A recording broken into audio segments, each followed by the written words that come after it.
ನಮಸ್ಕಾರ ವೀಕ್ಷಕರಿಗೆ ವಿಶೇಷ ಸೂಚನೆ.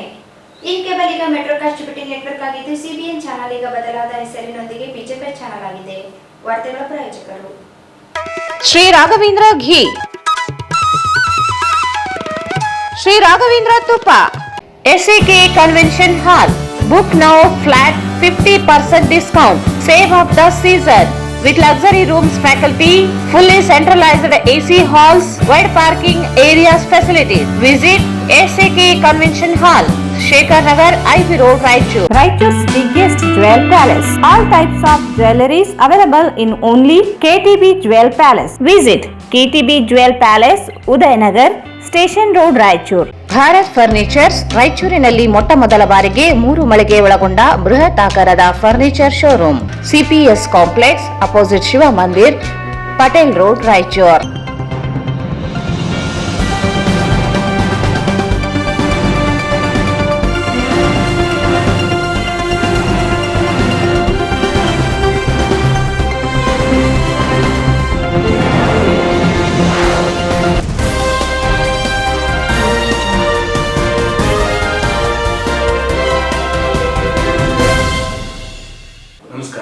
ಸ್ವಾಗತ. ಮೊದಲೇ ಮುಖ್ಯಾಂಶಗಳು.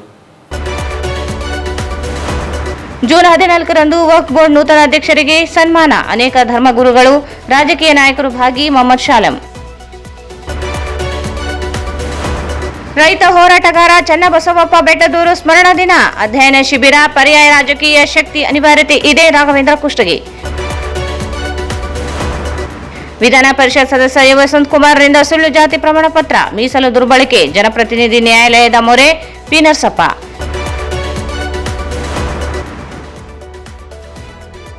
ಜೂನ್ 14ರಂದು ಡಿಗ್ರಿ ಕಾಲೇಜಿನಲ್ಲಿ ರಾಷ್ಟ್ರೀಯ ವಿಚಾರ ಸಂಕಿರಣ. ಡಾಕ್ಟರ್ ವೆಂಕಣ್ಣ.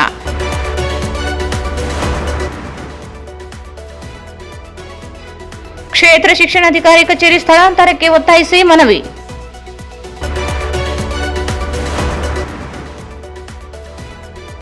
ಸಂಸದರಿಂದ ಭಾರತ್ ಮಾಲಾ ರಸ್ತೆ ಕಾಮಗಾರಿ ಗುಣಮಟ್ಟ ಪರೀಕ್ಷೆ. ಅಧಿಕಾರಿಗಳೊಂದಿಗೆ ಸಭೆ.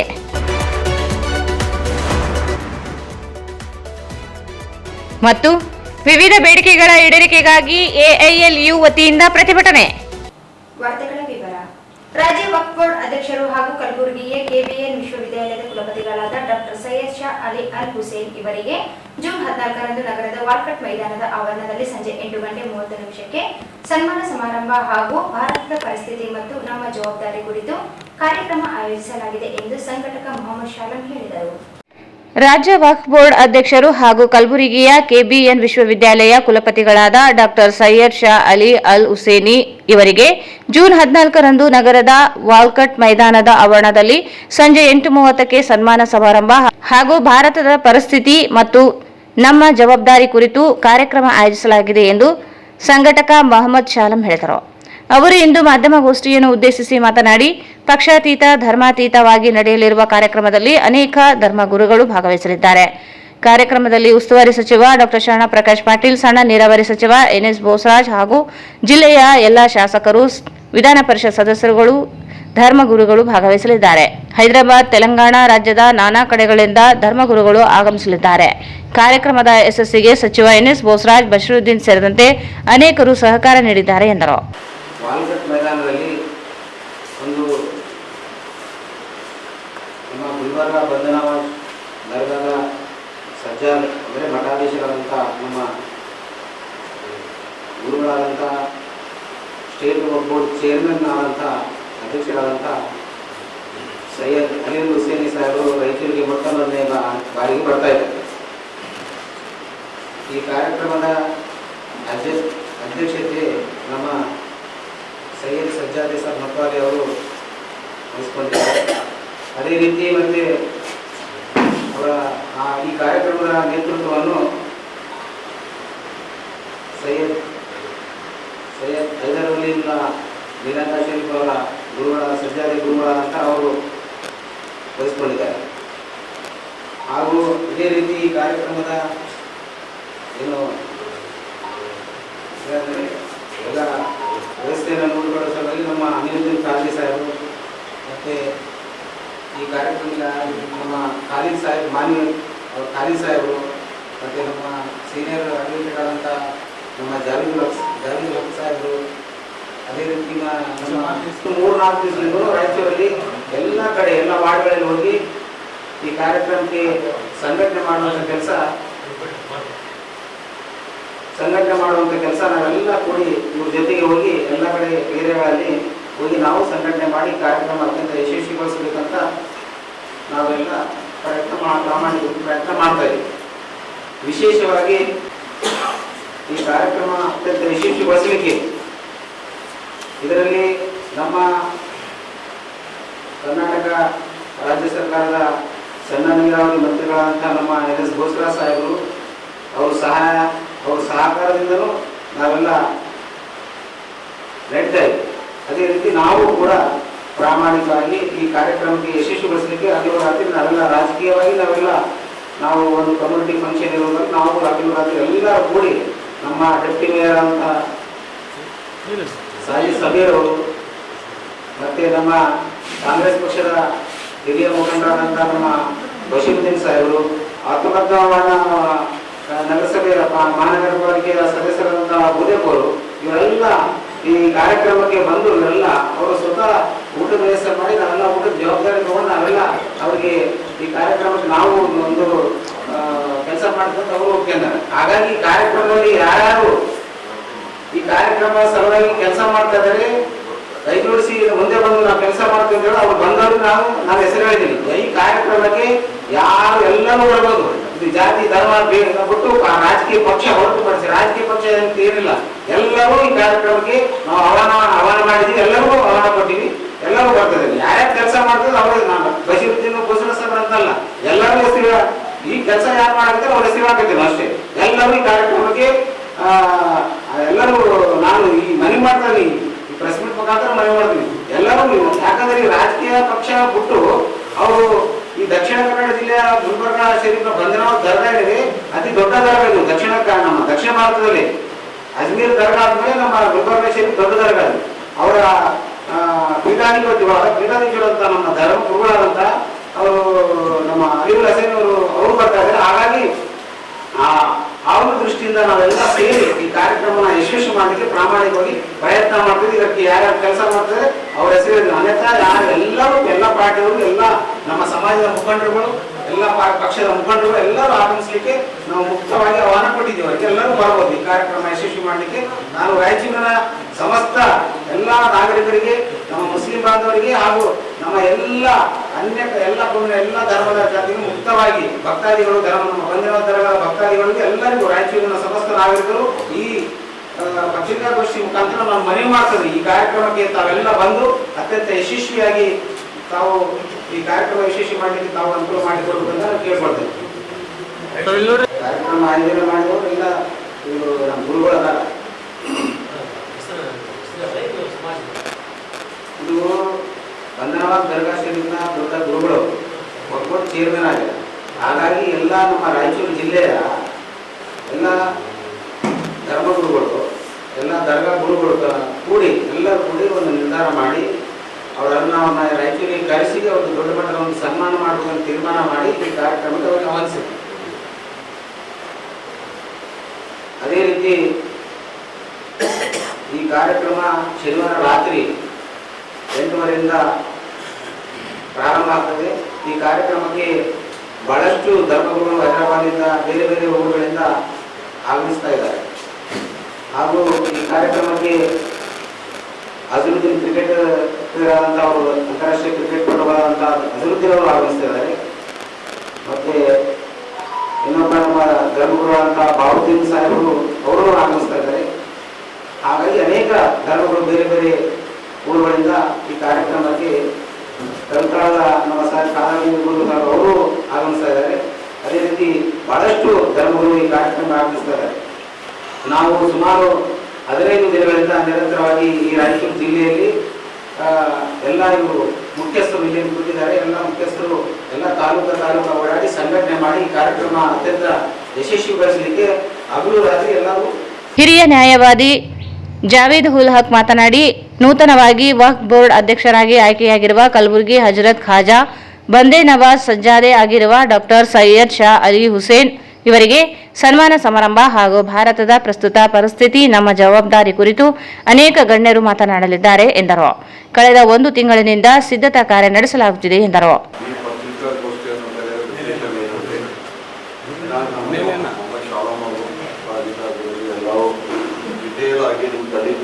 ಹೇಳಿದ್ದಾರೆ. ನಾನು ಅದಕ್ಕೆ ಸ್ವಲ್ಪ ಆಗಿ ಹೇಳುತ್ತೇನೆ. ಇದು ಸನ್ಮಾನ ಕಾರ್ಯಕ್ರಮ.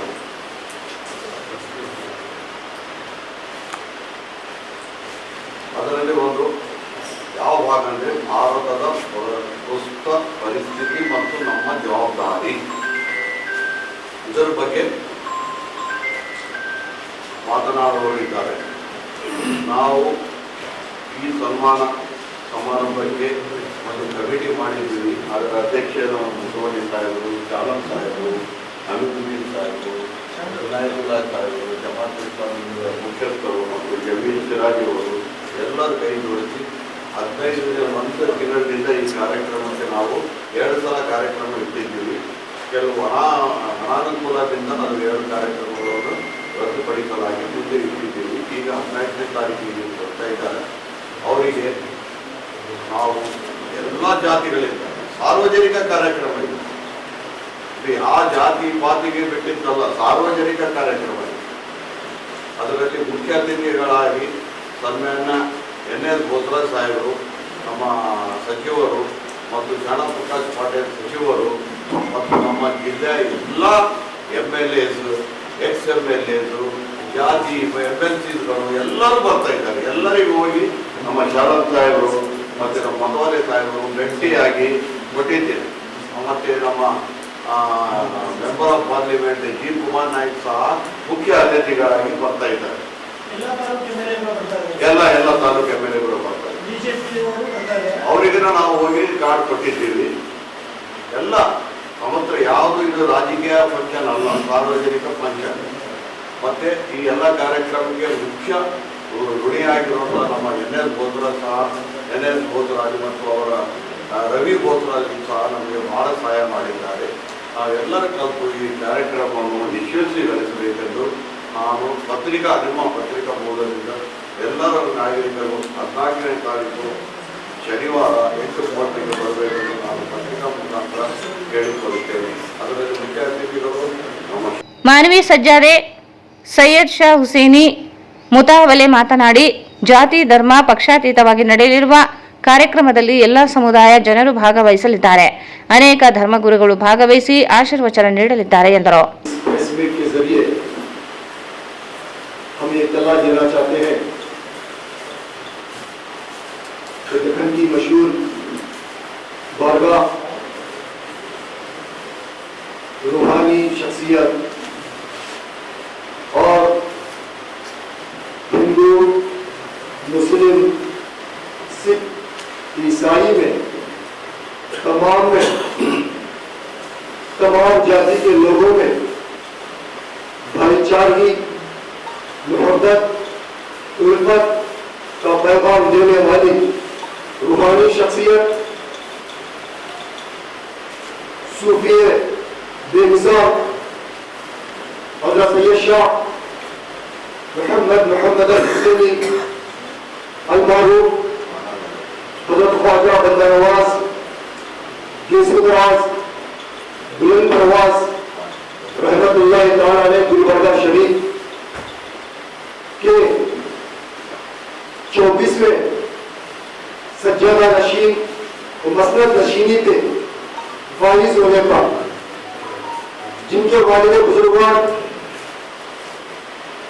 पीर तरीक़त हज़रत डॉक्टर सैयद शाह खुसरो हुसैनी साहब किबला इस दुनिया से रिहिलत फरमाए, यानी कि इंतकाल फरमाने के बाद हजरत सैयद शाह अली अल हुसैनी साहब किबला मददुल्लाह अली उस मसनद पे फाइज हुए और साथ ही साथ इस कर्नाटक स्टेट बोर्ड के चेयरमैन मुंतखब हुए।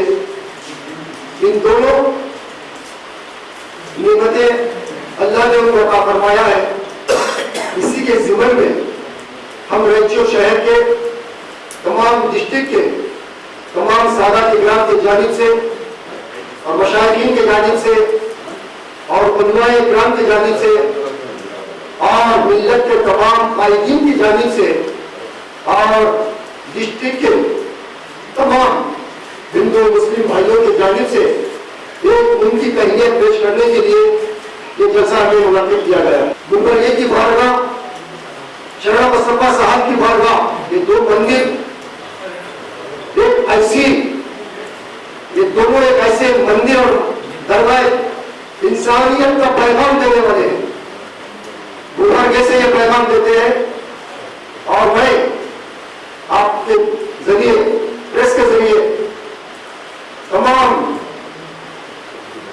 कर्नाटक के तमाम अवाम को ये इत्तला देता हूं,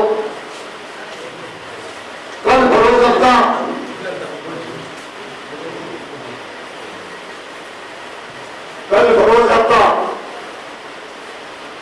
बाद नमाज इशा 8:30 बजे ये जलसा मुनाकिब किया गया है।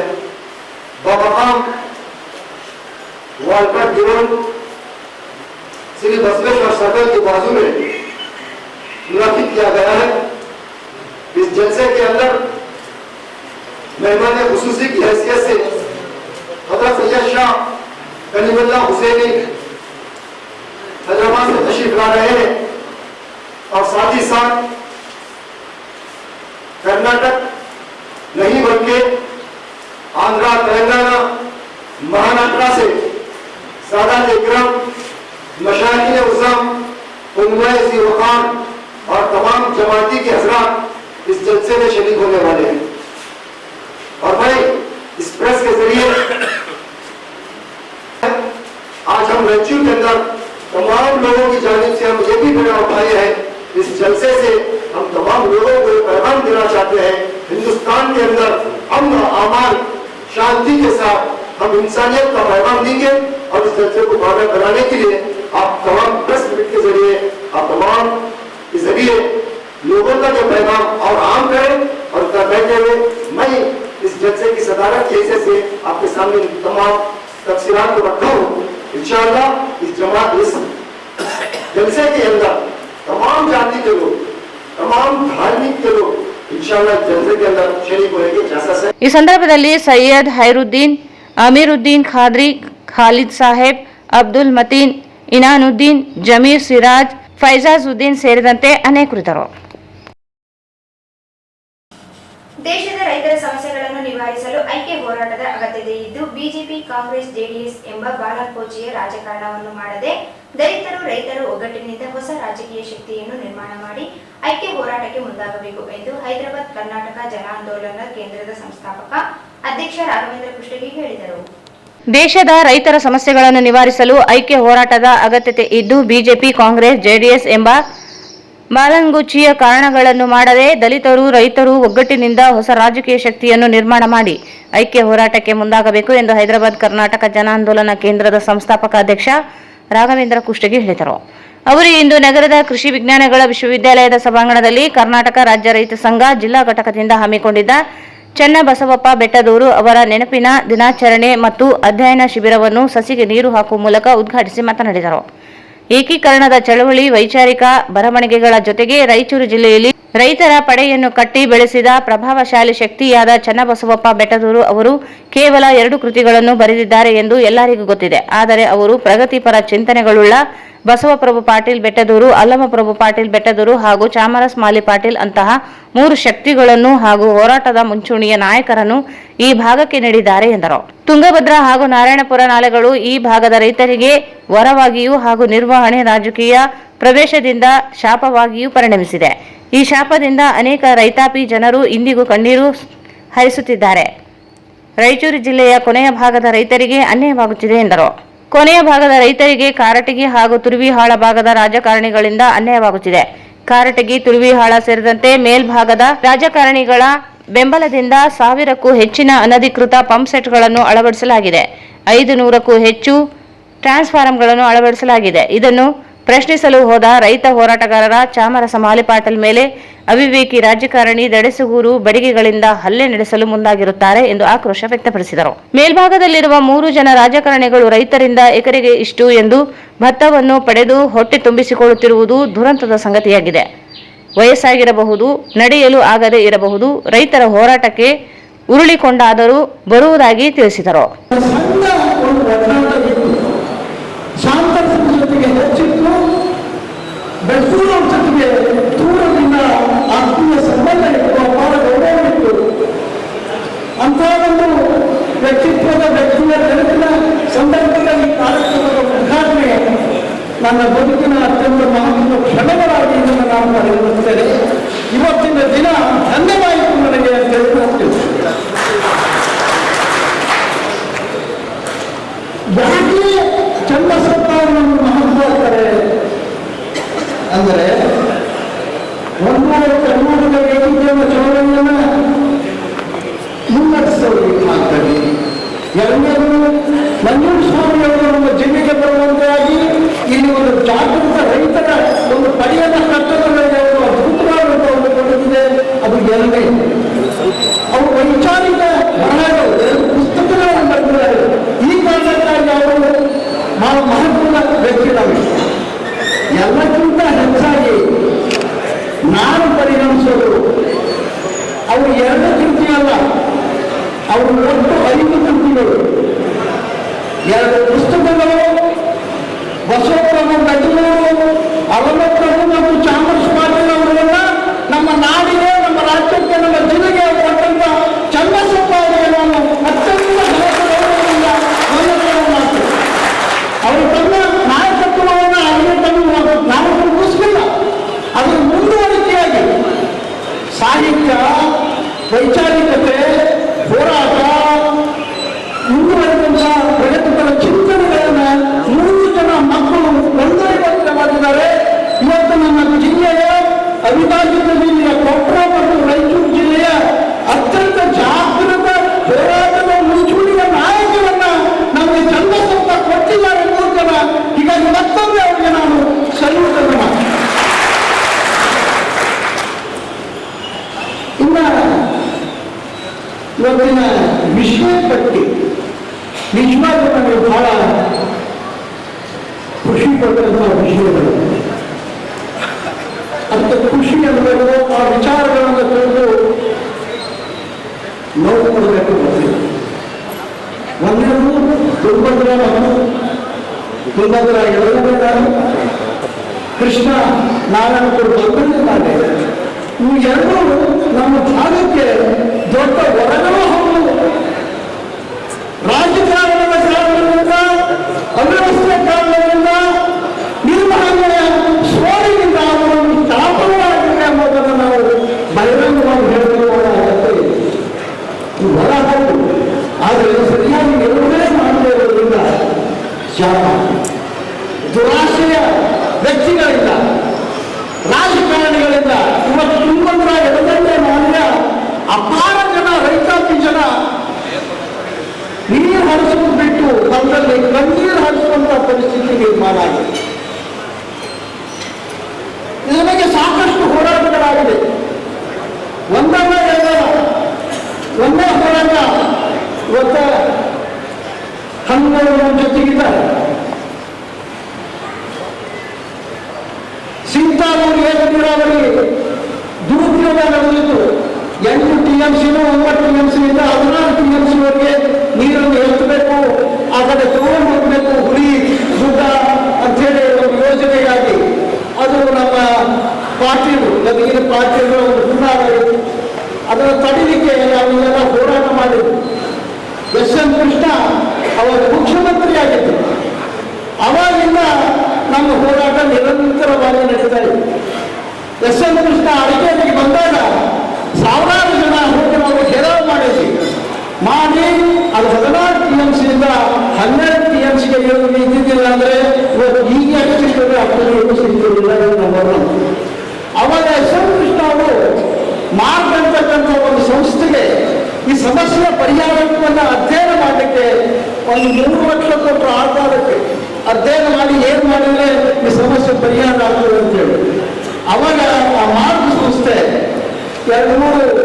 ಸಲಹೆಗಳನ್ನು ಕೊಟ್ಟು ವಿಶೇಷವಾಗಿ 207 ಬ್ಯಾಲೆನ್ಸಿಂಗ್ ರಿಸರ್ವೇರ್ಗಳನ್ನು ಮಾಡಬೇಕು ಈ ಭಾಗದಲ್ಲಿ ಅಂತ ಹೇಳಲು ಕೊಟ್ಟಿದ್ದು. ಇನ್ನೂ ವಿಷಯಗಳಿವೆ, ಆ ವಿಷಯ ತಜ್ಞರ ಬಗ್ಗೆ ಮಾತಾಡ್ತಾರೆ, ನಾನು ಮಾತಾಡೋದು.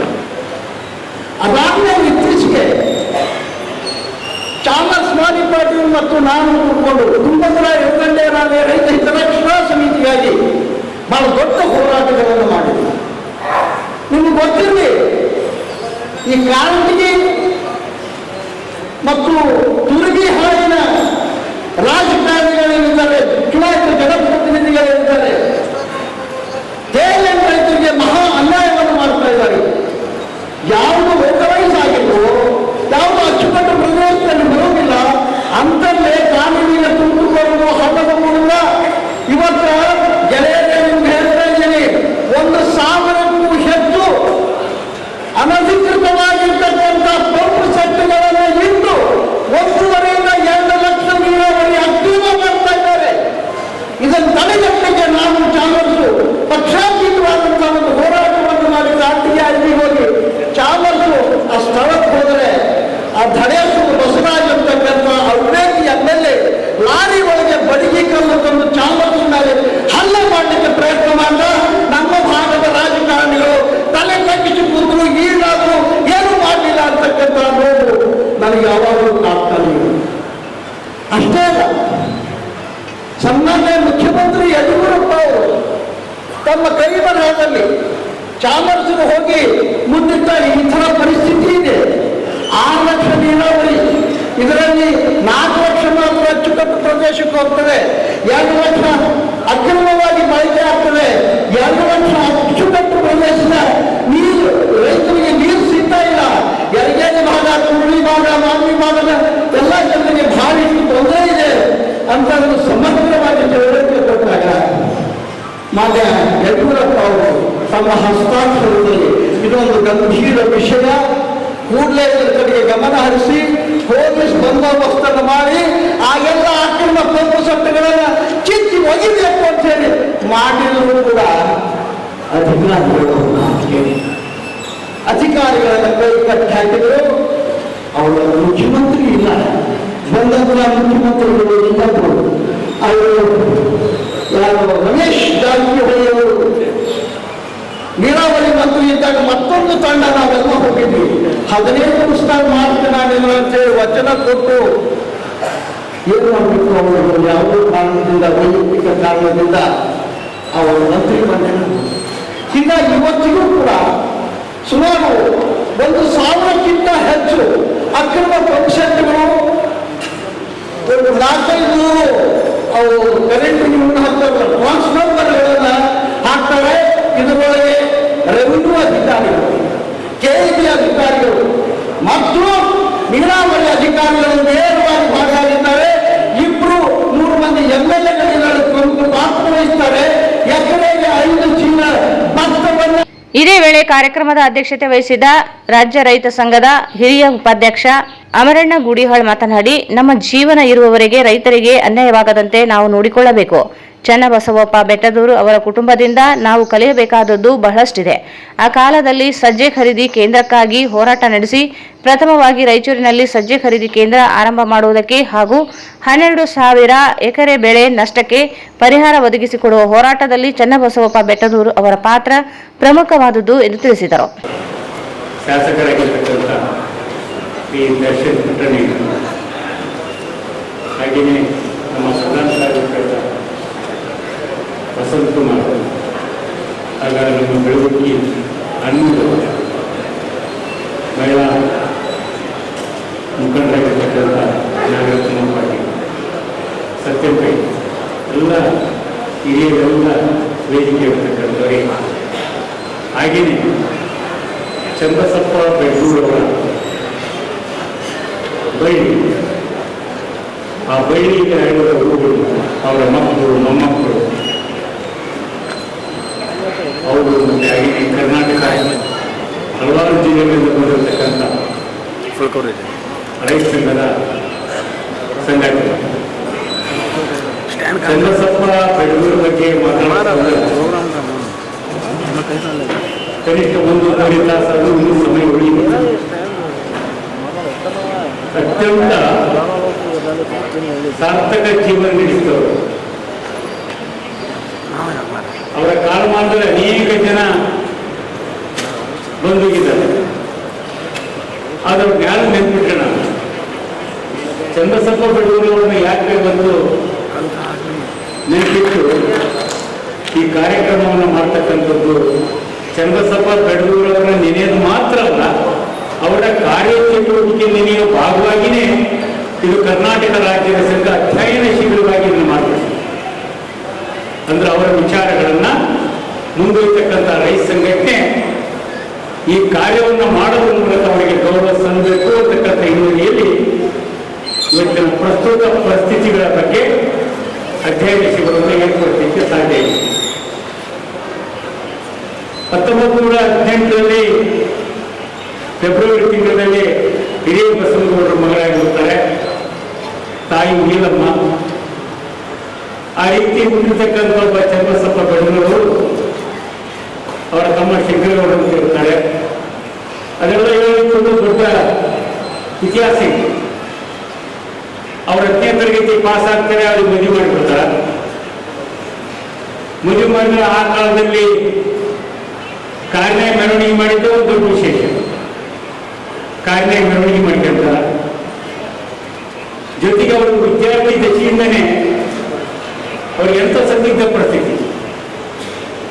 ಒಂದು ಕಡೆಗೆ ಬಸವಾದಿ ಶರಣರ ಸಾಹಿತ್ಯ ಅವ್ರನ್ನ ಸೆಳೀತಾ ಇರುತ್ತೆ, ಒಂದು ಕಡೆ ಬದುಕಿನ ಹೋರಾಟ, ಒಂದು ಕಡೆ ಸ್ವತಂತ್ರ ಹೋರಾಟ ಪ್ರಾರಂಭ ಆಗಿರುತ್ತೆ. ಈ ದೇಶಕ್ಕೆ ಸ್ವತಂತ್ರ ಬೇಕು ಅಂತಕ್ಕಂಥ ಹೋರಾಟ. ಈ ಕರ್ನಾಟಕ ಬಹಳ ವಿಚಿತ್ರವಾಗಿತ್ತು. ಅದೇ ಸ್ವತಂತ್ರ ಹೋರಾಟದ ಸಂದರ್ಭದಲ್ಲಿನೇ ಕರ್ನಾಟಕದ ಏಕೀಕರಣದ ಪ್ರಶ್ನೆಗಳು ಉದ್ಭವಿಸಿರು. ಬಾಂಬೆ ಕರ್ನಾಟಕ ಒಂದು ಕಡೆ, ನಾವು ಬಳ್ಳಾರಿಯವರು ಮದ್ರಾಸ್ ಕರ್ನಾಟಕ ಸೇರಿದ್ರು, ಹೈದರಾಬಾದ್ ಕರ್ನಾಟಕ ಈ ಭಾಗದ್ದು, ಹಾಗೆಯೇ ಮೈಸೂರು ಪ್ರಾಂತ ಮತ್ತು ಕೊಡಗು ಪ್ರಾಂತ ಒಂದು ಕಡೆ. ಇದು ಏಕೀಕರಣದ ಪ್ರಶ್ನೆಯಲ್ಲಿ ಬಾಂಬೆ ಕರ್ನಾಟಕದವರಿಗೆ ಮರಾಠಿಯ ಭಾಷೆ ಗೊತ್ತಾಗಿ ಆ ಅತಂತ್ರಗಳನ್ನ ದಾಟಿ ಏಕೀಕರಣದ ಪ್ರಶ್ನೆಯನ್ನ ಅಲ್ಲಿ ಯಾರ್ಯಾರು ಮುಖಂಡರು ಇರುವರು ಅನೇಕ ಜನರಿಗೆ ಹೆಸರುಗಳು ಹೇಳು ಅವರೆಲ್ಲ ಆ ಕಡೆ ಪ್ರಾರಂಭ ಮಾಡಿದ್ರೆ, ಈ ಕಡೆ ಅತ್ಯಂತ ಸಂದಿಗ್ಧ ಹೋರಾಟ ಅಂದ್ರೆ ಹೈದರಾಬಾದ್ ಕರ್ನಾಟಕ. ಏನೇನು ಸವಾಲುಗಳಿದ್ವು? ಒಂದು ಕಡೆ ಕರ್ನಾಟಕ ಏಕೀಕರಣ, ಒಂದು ಕಡೆ ರಜಾಕರ ಹಾವಳಿಯಿಂದ ಹೊರಗಡೆ ಬರತಕ್ಕಂಥ ಭಾರತದ ಒಕ್ಕೂಟಕ್ಕೆ ಸೇರಿಸುವ ಪ್ರಶ್ನೆ, ಒಂದು ಕಡೆ ಭಾರತದ ಸ್ವತಂತ್ರ ಚಳವಳಿಗೆ ಹೋರಾಟ.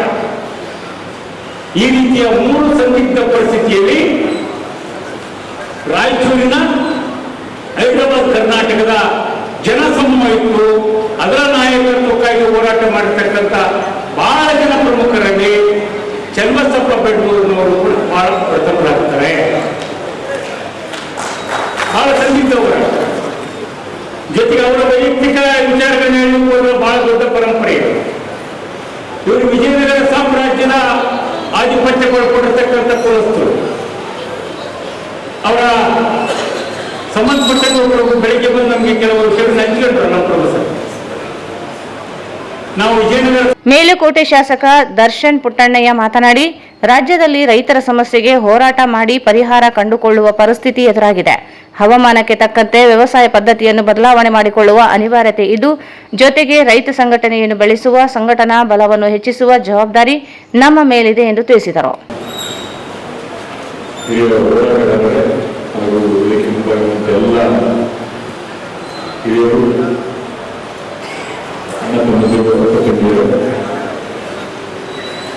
ಯಾವಾಗಲೂ ಈ ಥರ ಕಳೆದ ವರ್ಷ ರಾಯಚೂರಲ್ಲಿ ಒಂದು ಕಾರ್ಯಕ್ರಮಕ್ಕೆ ಬಂದಾಗ ಅವಾಗ ಒಳ್ಳೆ ಹೇಳಿದ್ದೆ, ಅದರಿಂದ ನಮ್ಮ ಮನೆಗೆ ಬಂದು ಅನಿಸ್ತಿದೆ. ನಮ್ಮ ಈ ಹೋರಾಟಗಳ ಜೊತೆ ಈ ವೇದಿಕೆಯನ್ನು ಹಂಚಿಕೊಳ್ಳಬಹುದು ಮತ್ತೆ ಹೋರಾಟಗಾರರು ಮಾತಾಡುವಂಥ ಮಾತುಗಳನ್ನು ನನಗೆ ಹೇಳ್ತಾ ಇದ್ದರೆ ಆ ಕಿಚ್ಚು ಎಷ್ಟಿದೆ ಅನ್ನೋದು ಹೋರಾಟ ಮಾಡಬೇಕು. ನಮ್ಮ ಜನರ ಜೀವನ ಸರಿಪಡಿಸಬೇಕು. ಯಾವುದೇ ಥರದ ಅವ್ರಿಗೆ ಒಳ್ಳೆಯದಾಗುವ ರೀತಿಯಲ್ಲಿ ಅಥವಾ ಏನೋ ಅವ್ರಿಗೆ ಮಾಡ್ಕೋಬೇಕು ಅನ್ನೋ ರೀತಿಯಲ್ಲಿ ಯಾರು ಹೋರಾಟ ಮಾಡಿದ್ರೆ ಎಲ್ಲರೂ ಏನಾದರೂ ನಾವು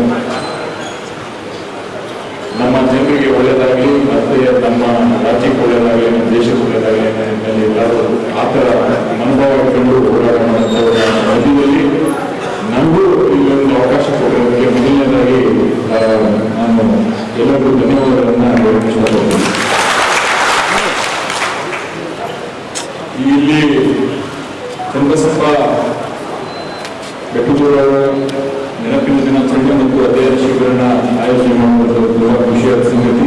ಈ ತರ ಅಧ್ಯಯನ ಶಿಬಿರಗಳು ಏನು ಚಂದ್ರಸಭಾ ಕಟ್ಟಿದವರು ಮತ್ತೆ ಹಲವಾರು ಹೋರಾಟಗಾರರು ಯಾವ ತರ ನಮ್ಮ ಸಂಘಟನೆಯನ್ನ ಕಟ್ಟಿಕೊಂಡಿರುವಂಥದ್ದು, ಯಾವ ತರ ನಮ್ಮ ರೈತರಿಗೆ ಅವರ ಹಕ್ಕುಗಳಿಗೆ ಇಲ್ಲಿಂದ ಹೋರಾಟ ಮಾಡುವಂಥದ್ದವರಿಗೆ ಹಕ್ಕನ್ನ ಒಪ್ಪಿಸಿಕೊಳ್ಳುವಂಥದ್ದು, ಇವೆಲ್ಲದರ ಬಗ್ಗೆ ಹಲವಾರು ಜನರು ಮಾತಾಡೋದಿಲ್ಲ, ಇಷ್ಟನ್ನು ಮಾತಾಡಿದ್ದಾರೆ.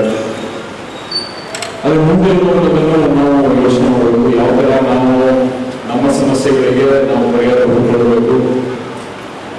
ಈಗ ನಿಮಗೆ ಗೊತ್ತಿರುವಂಗೆ ಈಗ 2 ವರ್ಷ ಮಳೆ ಇಲ್ಲ, ಈ ವರ್ಷ ಜಾಸ್ತಿ ಮಳೆ ಆಗ್ತದೆ. ಬರೋದನ್ನು ಸ್ವಲ್ಪ ಅತಿವೃಷ್ಟಿ ಅನಾವೃಷ್ಟಿ ಬಗ್ಗೆ ಇದೆ. ಇದ್ರ ತಕ್ಕಂಗೆ ಯಾವ ತರ ನಾವುಗಳು ನಮ್ಮ ಬೆಳೆಗಳನ್ನ ಬದಲಾವಣೆಗಳು ಮಾಡ್ಕೊಳ್ಬೇಕು, ವ್ಯವಸಾಯ ಪದ್ಧತಿಗಳನ್ನ ಯಾವ ತರ ಬದಲಾವಣೆಗಳು ಮಾಡ್ಕೊಳ್ಬೇಕು, ಇದ್ರ ಬಗ್ಗೆ ನಾವು ಚಿಂತನೆಗಳನ್ನ ಮಾಡೋಕ್ಕೆ ಶುರು ಮಾಡಬೇಕು. ಇಲ್ಲ ಅಂತ ಹೇಳಿದ್ರೆ ನಾವು ಹಿಂಗೆ ಕೂತ್ಕೊಂಡ್ಬಿಡ್ತೀವಿ. ನಮ್ಮ ಸಂಘಟನೆಯಿಂದ ಮುಂದೆ ಇರುವಂಥದ್ದನ್ನ ನಾವು ಯೋಚನೆ ಮಾಡಿ ಬೆಳೆಯ ಪದ್ಧತಿಗಳನ್ನ ಬದಲಾವಣೆ, ಮತ್ತೆ ಈಗಾಗಲೇ ಮಾತಾಡಿರುವ ಸಮಸ್ಯೆ ಪಡೆಯಲು ನೀರಾವರಿ ಯಾವ ತರ ನಾವು ನೀರನ್ನ ಯಾವ ತರ ಬಳಸಬೇಕು ಅನ್ನೋದ್ರ ಬಗ್ಗೆ ಮಾತಾಡಬೇಕು. ಇದನ್ನೆಲ್ಲ ಆಲೋಚನೆ ಮಾಡಿಕೊಂಡು ನಾವು ನಮ್ಮ ಸಂಘಟನೆಯನ್ನ ಬೆಳೆಸಬೇಕಾದ ಜವಾಬ್ದಾರಿ ನಮ್ಮೆಲ್ಲರ ಮೇಲೂ ಇದೆ. ಈಗ ನನ್ನನ್ನ ಇಲ್ಲಿ ಏನು ಸದಸ್ಯತ್ವ ನೋಂದಣಿ ಚಾಲನೆ ಒಂದು ಇಂಪೋರ್ಟಲ್ಲಿ ಈ ಕಾರ್ಯಕ್ರಮಕ್ಕೆ ಕೇಳಿದ್ರು. ತಾಂತ್ರಿಕದಿಂದ ಇವತ್ತು ಚಾಲನೆ ಕೊಡಬೇಕಿಲ್ಲ, ಆದರೆ ಅದನ್ನೆಲ್ಲ ಸರಿಪಡಿಸಿಕೊಂಡು ನಿಮಗೆ ಚಾಲನೆ ಕೊಡ್ತೀವಿ. ಆ ಸದಸ್ಯತ್ವಗಳನ್ನ ನಾವು ಪ್ರತಿಯೊಬ್ಬರು ಜವಾಬ್ದಾರಿ ಮಾಡುತ್ತೆ. ನಾವು ನಮ್ಮ ಊರಲ್ಲಿ ನಮ್ಮ ಪಕ್ಕದ ಪಕ್ಕದ ರಸ್ತೆಯಲ್ಲಿ ಇರೋದನ್ನ ನಾವು ನಮ್ಮ ರೈತ ಸಂಘಟನೆಗೆ ಸರ್ವೋದಯ ಪಕ್ಷಕ್ಕೆ ನಾವು ಸೇರಿಸೋ ಜವಾಬ್ದಾರಿ ನಮ್ಗೆಲ್ಲರಿಗೂ ಆಗುತ್ತೆ. ದಯವಿಟ್ಟು ಹೆಚ್ಚಿನ ರೀತಿಯಲ್ಲಿ ಒತ್ತು ಕೊಟ್ಟು ನಮ್ಮ ಹಕ್ಕುಗಳಿಗೆ ಹೋರಾಟ ಮಾಡೋಕ್ಕೆ ಇನ್ನೂ ದೊಡ್ಡ ಮಟ್ಟದಲ್ಲಿ ಶಕ್ತಿ ತುಂಬಿಸಿ ಸದಸ್ಯತ್ವ ನೋಂದಣಿಯನ್ನು ಮಾಡಿಸ್ಬೇಕು ಅಂತ ನಿಮ್ಮಲ್ಲೆಲ್ಲ ಕಳಕಳಿಗೆ ಮನವಿ ಮಾಡ್ತಿದ್ದೀನಿ. ಈಗ ಇನ್ನು ಹಲವಾರು ಜನರು ಮಾತಾಡಬೇಕಾದ್ರೆ ನಾನು ಈ ವಿಷಯಗಳು ಮತ್ತೆ ನಾನು ಇದರಲ್ಲಿ 2 ವಿಚಾರಗೋಷ್ಠಿಗಳೇನಿದೆ, ಇದು ಬಂದ್ರೆ ಎಡದಂಡೆ ನಾಲೆ ಮತ್ತು ನಾರಾಯಣಪುರ ಬಲದಂಡೆ ಎಡದಂಡೆ ನಾಳೆ ಸಮಸ್ಯೆಗಳ ಬಗ್ಗೆ ಹಾಗೂ ಐಕ್ಯ ಹೋರಾಟ ಅನಿವಾರ್ಯತೆ ಏನಿದೆ ಅನ್ನೋದ್ರ ಬಗ್ಗೆ ಹಿರಿಯರು ಮಾತಾಡ್ತಿದ್ದಾರೆ. ಅವ್ರನ್ನೆಲ್ಲ ಮಾತನ್ನ ಆಲಿಸೋಣ ಅಂತ ಹೇಳ್ತಾ ಮತ್ತೊಮ್ಮೆ ನಮಗೆ ಈ ಕಾರ್ಯಕ್ರಮದಲ್ಲಿ ಭಾಗವಹಿಸಿ ಮಾತಾಡಕ್ಕೆ ಅವಕಾಶ ಮಾಡಿಕೊಡಿ. ಇದಕ್ಕೂ ಮೊದಲು ರಾಜ್ಯ ರೈತ ಸಂಘದ ರಾಜ್ಯ ಗೌರವಾಧ್ಯಕ್ಷ ಚಾಮರಸ್ಮಾಲಿ ಪಾಟೀಲ್ ಮಾತನಾಡಿ, ಜಿಲ್ಲೆಯಲ್ಲಿ ರೈತರ ಸಂಘವನ್ನು ಹುಟ್ಟಿಹಾಕಿದ ಕೀರ್ತಿ ಚನ್ನಬಸವಪ್ಪ ಬೆಟ್ಟದೂರು ಅವರಿಗೆ ಸಲ್ಲುತ್ತದೆ. ನೀರಾವರಿ ವಿಷಯಗಳು, ರೈತರ ಇನ್ನಿತರ ಸಮಸ್ಯೆಗಳ ಕುರಿತು ದಲಿತ ಹಾಗೂ ರೈತಪರ ಸಂಘಟನೆಗಳು ಒಟ್ಟಾಗಿ ಐಕ್ಯ ಹೋರಾಟ ಮಾಡಬೇಕಾಗಿದೆ ಎಂದರು. ಚನ್ನಬಸವಪ್ಪ ಬೆಟ್ಟದೂರವರ ನೆನಪಿನ ದಿನಾಚರಣೆಯ ಸಮಾರಂಭದಲ್ಲಿ ಅಧ್ಯಕ್ಷತೆ ವಹಿಸಿದ ಗೌರವಾನ್ವಿತ ಕಮಲಣ್ಣ ಗುಜರಾವರೇ, ಈ ಕಾರ್ಯಕ್ರಮದ ಉದ್ಘಾಟನೆಯನ್ನು ಮಾಡಲಿರುವ ಸನ್ಮಾನ್ಯ ಹಿರಿಯ ಹೋರಾಟಗಾರರಾದಂತಹ ರಾಘವೇಂದ್ರ ಕುಸ್ತಿಯವರೇ,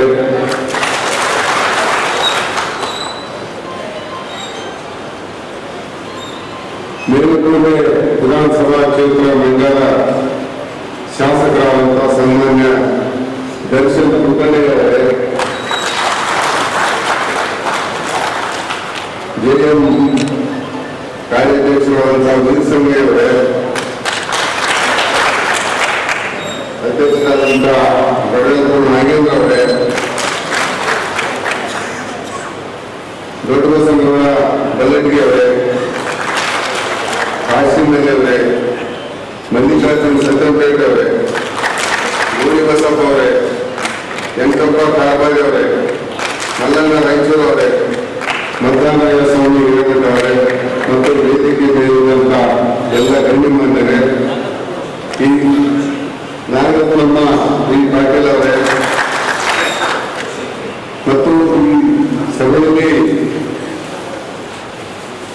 ಆಗಮಿಸಿ ಭಾಗವಹಿಸಿದಂತ ಎಲ್ಲ ಗೌರವಾನ್ವಿತ ರೈತ ಅಣ್ಣ ತಮ್ಮಂದರೆ, ತಾಯಂದರೆ, ಪತ್ರಿಕಾಕರ್ತರು.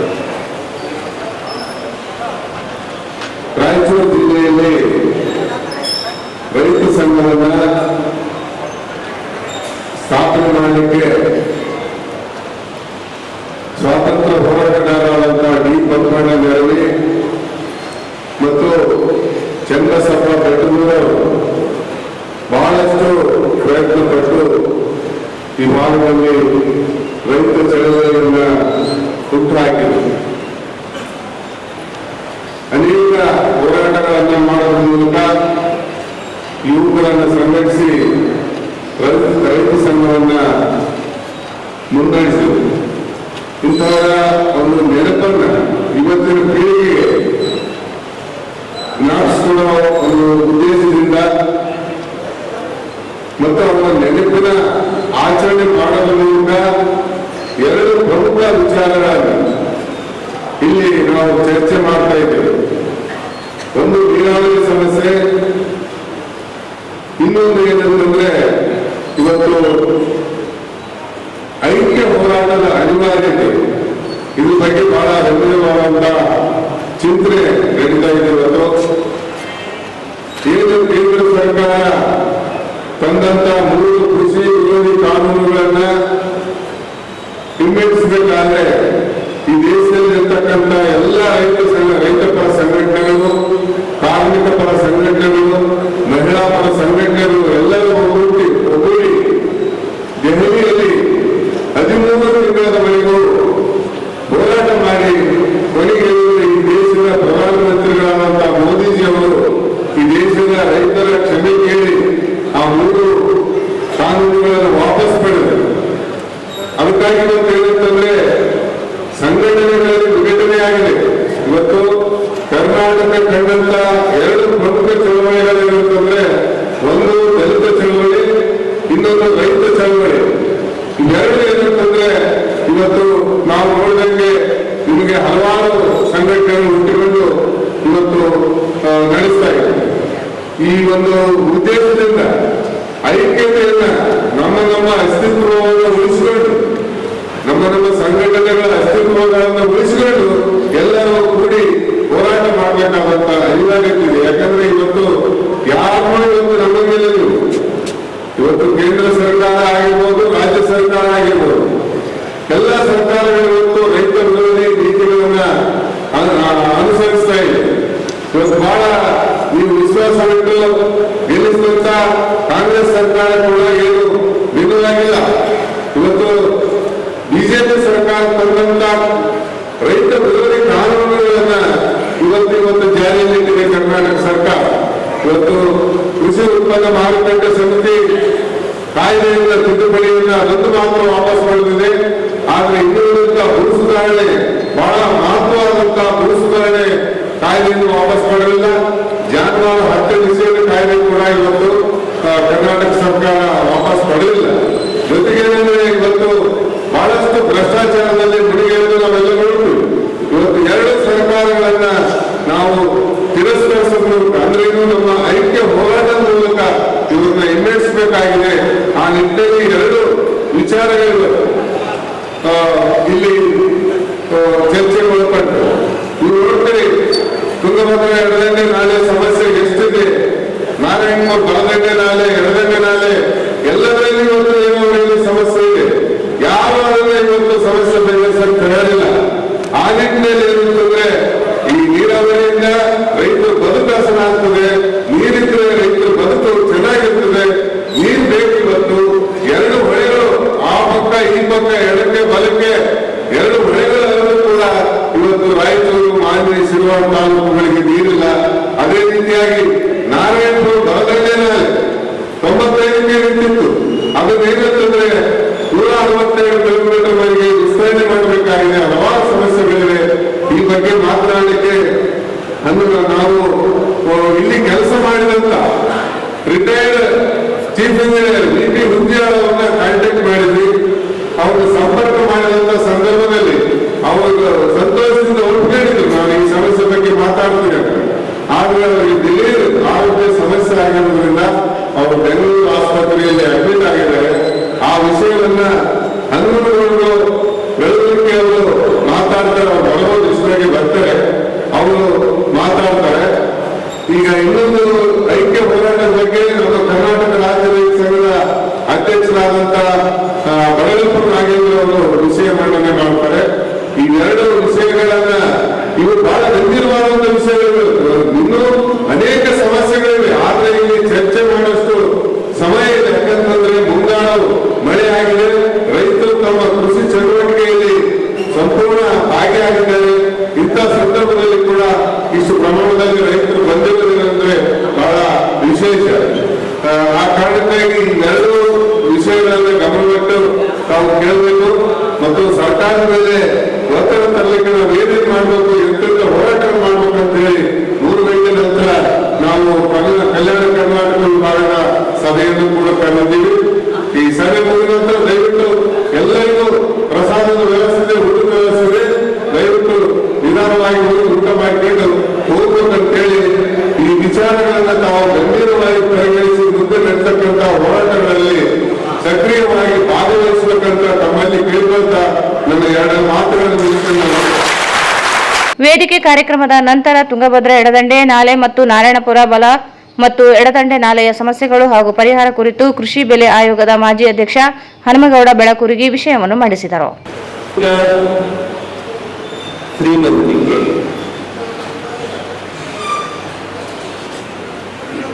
ಭಾಷಾ ಶ್ರೀಮಂತಿಕೆ, ಕಾಯಕ ಶ್ರೀಮಂತಿಕೆ. ಹಿಂಗಾಗಿ ಅವ್ರು ಯಾವ ರೀತಿ ಇದ್ರು ಅಂದ್ರೆ ಕಾಯಕ ತತ್ವವನ್ನು ನಂಬಿಕೊಂಡು ಪ್ರಸಾದ ಮಾರ್ಗದಲ್ಲಿ ಬದುಕಿದವರು, ದಾಸೋಹ ಮಾರ್ಗದಲ್ಲಿ ಬದುಕಿದವರು. ಅಂಥದೇ ಒಂದು ಸಂಸ್ಕೃತಿಯನ್ನ ತಮ್ಮ ವಾರಸುದಾರರಿಗೆಲ್ಲರಿಗೂ ಕಲಿಸಿದರು. ಬರೀ ಮಕ್ಕಳಿಗಷ್ಟೇ ಅಲ್ಲ, ವಾರಸುದಾರರಿಗೆಲ್ಲ. ಅಂಥ ಒಂದು ಚನ್ನಬಸಪ್ಪನವರ ನೆರವುಗಳಲ್ಲಿ ಬಹಳ ದಿನಗಳ ಮೇಲೆ ಮಾನ್ಯದಲ್ಲಿ ಒಂದು ಕಲ್ಯಾಣ ಮಂಟಪದಲ್ಲಿ ಬಸವಪ್ರಭು ಪಾಟೀಲ್ 1ನೇ ವರ್ಷ 2ನೇ ವರ್ಷ ಮಾಡಿದಾಗ ಭಾಗಿಯಾಗಿದೆ ಅಂತ ಎಷ್ಟು ಭಾಗಿಯಾಗ್ತಾರಂತೆ. ಬಹಳ ಸಂತೋಷ. ರೈತ ಚಳವಳಿ ಯಾಕೆ ಮಾಡಿದ್ವಿ, ಯಾಕೆ ಮಾಡಬೇಕು, ರೈತ ಹೋರಾಟ ಏಕೆ ಅನ್ನೋದು ನಮ್ಮ ಮುಂದಿರುವಂತ ಬಹಳ ದೊಡ್ಡ ಪ್ರಶ್ನೆ.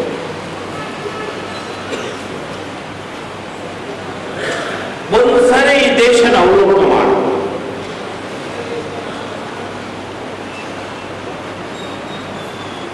1947ರಲ್ಲಿ ಸ್ವಾತಂತ್ರ್ಯ ಬಂತು. ಸ್ವಾತಂತ್ರ್ಯ ಬಂದ ಮೇಲೆ ಈ ದೇಶದ ಜನಸಂಖ್ಯೆ ಎಷ್ಟು? ಈ ದೇಶದ ಜನಸಂಖ್ಯೆ 33 ಕೋಟಿ ಮಾತ್ರ. ದೇಶದಲ್ಲಿ ಉತ್ಪಾದನೆ ಆಗ್ತಿದ್ದಂತ ಆಹಾರ ಧಾನ್ಯ ಎಷ್ಟು? 50 ದಶಲಕ್ಷ. ಸಾವಯವಿಲ್ಲ ಅನ್ನೋ ಕಾರಣಕ್ಕೇನೆ ಅಂದಿನ ದೇಶದ ನೇತಾರ ಮೊದಲನೇ ಪ್ರಧಾನಿ ನೆಹರೂಜಿಯವರಾಗಿರ್ಬೋದು, ನಂತರದ ಪ್ರಧಾನಿ ಲಾಲ್ ಬಹದ್ದೂರ್ ಶಾಸ್ತ್ರಿಜಿಯವರಾಗಿರ್ಬೋದು, ಇವರೆಲ್ಲರೂ ಹೋಗಿ ಹೊರದೇಶದಲ್ಲಿ ನಮ್ಮ ದೇಶಕ್ಕೆ ಅನ್ನ ಬೇಕು ಬೇಡದ ಕಾಲ.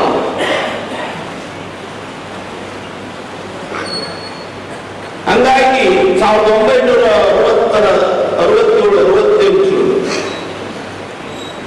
ಅಂದಿನ ಪ್ರಧಾನಿ ಶಾಸ್ತ್ರಿಜಿಯವರ ನೇತೃತ್ವದಲ್ಲಿ ದೇಶದ ವಿಜ್ಞಾನಿಗಳನ್ನ ಪರಿಣಿತರನ್ನ ಕರೆದು ಮಾತನಾಡಿದಾಗ ಸ್ವಲ್ಪ ಹೊಸ ದಿಕ್ಕು ಕೊಡಬೇಕಾಗುತ್ತೆ ನಮ್ಮ ಒಕ್ಕಲ್ತನಕ್ಕೆ. ಸಂಕರಿತ ಬೀಜ ಬೇಕು, ಗೊಬ್ಬರ ಬೇಕು, ಹಾಗೆ ಎಲ್ಲ ಆಯ್ತು. ಅವತ್ತು 33 ಕೋಟಿ ಇದ್ದ ಜನಸಂಖ್ಯೆ ಇವತ್ತು 145 ಕೋಟಿ. ಬಿತ್ತ ಭೂಮಿ ಹಿಗ್ಗಿಲ್ಲ, ಕಮ್ಮಿ ಆಗಿದೆ. ಆದರೂ ದೇಶಕ್ಕೆ ಸಾಕಾಗಿ ಹೊರದೇಶಕ್ಕೆ ಕಳಿಸ್ತಾ ಇದ್ದೇವೆ ಅಂದ್ರೆ ಬೇಡುವ ದೇಶ ನೀಡುವ ದೇಶವಾಗಿದೆ.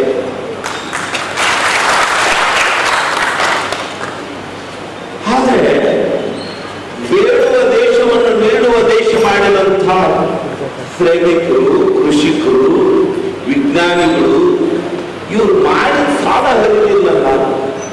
ನಮ್ಮ ಮನೆ ಮುಂದೆ ಟ್ರ್ಯಾಕ್ಟರ್ ನಿಂತಿದ್ದರೆ ನಾನು ಟ್ರ್ಯಾಕ್ಟರ್ ಮಾಲೀಕ ಅಲ್ಲ.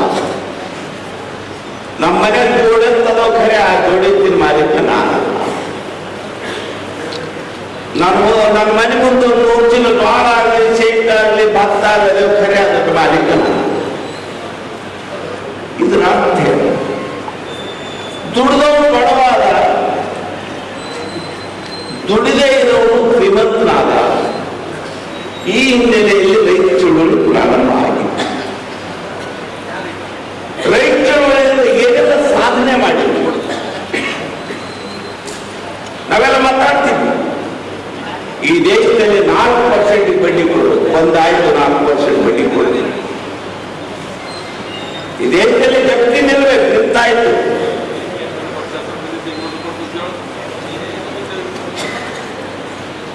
ಈ ದೇಶದಲ್ಲಿ ಹಲವಾರು ಕಾನೂನುಗಳು ಆ ರೀತಿ ಬಂದಾಯಿತು. ಆದರೂ ನಮ್ಮ ಹೋರಾಟದ ಮೂಲೋದ್ದೇಶ ಬಗೆಹರಿಯಲಿಲ್ಲ. ಕಾರಣ ಏನಂದ್ರೆ ರೈಟ್ ಟು ಇನ್ಫಾರ್ಮೇಶನ್ ಆಕ್ಟ್ ಒಂದು ಸಾರಿ ಅವಲೋಕನ ಮಾಡಬೇಕು. ಈ ದೇಶದ ಪ್ರತಿಯೊಬ್ಬ ನಾಗರಿಕನ ಹಕ್ಕು, ನಾನು ಏನು ಬಳಸ್ತಾ ಇದ್ದೇನೆ ಅದು ನನಗೆ ಎಷ್ಟಕ್ಕೆ ಸಿಗುತ್ತದೆ, ಏನಾಗ್ತದೆ ಅನ್ನೋದು ಪ್ರತಿಯೊಬ್ಬ ನಾಗರಿಕನ ಹಕ್ಕು. ಈಗಲೂ ಒಂದು ತಲೆನೋವಿನ ಗುಳಿಗೆ ಎಷ್ಟು ತಯಾರಾದ್ರು, ಎಷ್ಟು ಖರೀದಿ ಮಾಡ್ತೀವಿ ಅನ್ನೋದೇ ಗೊತ್ತಿಲ್ಲ ನನಗೆ. ನಿತ್ಯ ಬೆಳಗ್ಗೆ ಉಪಯೋಗ ಮಾಡಂತ ಒಂದು ಟೂತ್ ಪೇಸ್ಟ್ ಬೆಲೆ ಗೊತ್ತಿಲ್ಲ.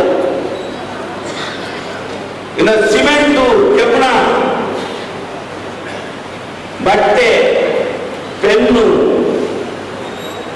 ಯಾವುದ್ರ ಬೆಲೆನೂ ಗೊತ್ತಿಲ್ಲ.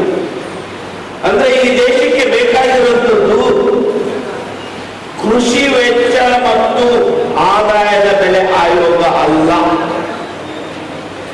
ಕೃಷಿಯೇತರ ವಸ್ತುಗಳ ವೆಚ್ಚದ ಆಯೋಗ ಬೇಕು ಈ ದೇಶಕ್ಕೆ. ಅಂದಾಗ ಮಾತ್ರ ಈ ದೇಶದಲ್ಲಿ ಒಂದು ಹೊಸ ಬದಲಾವಣೆ, ಮೂಲಭೂತ ಬದಲಾವಣೆ ಮಾಡಕ್ಕೆ ಸಾಧ್ಯ.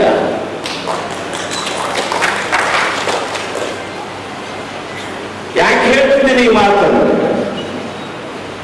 ಈ ದೇಶದಲ್ಲಿ ಕನಿಷ್ಠ ಬೆಂಬಲ ಬೆಲೆ ಕಾಯ್ದೆ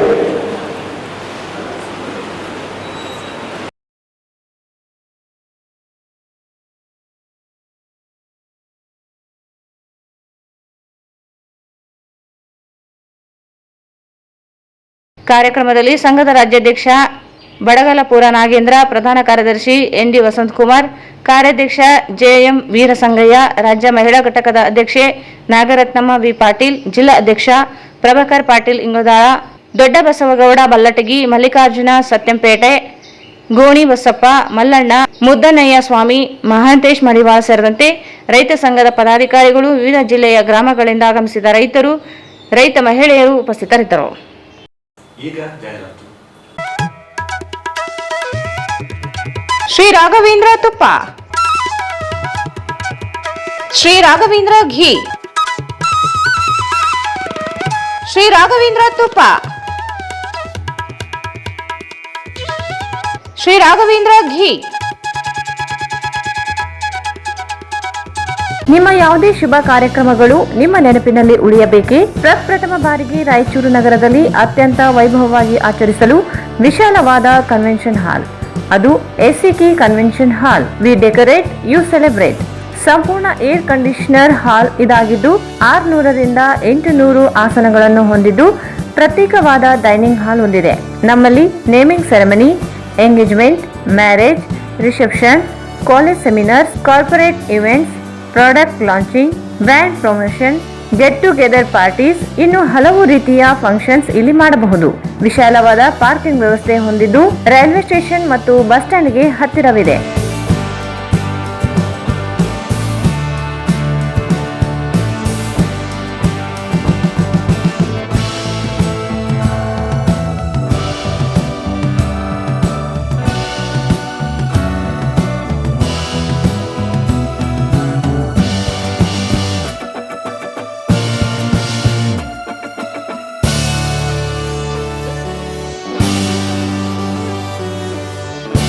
ಇಲ್ಲಿ ಭೇಟಿ ನೀಡಿ.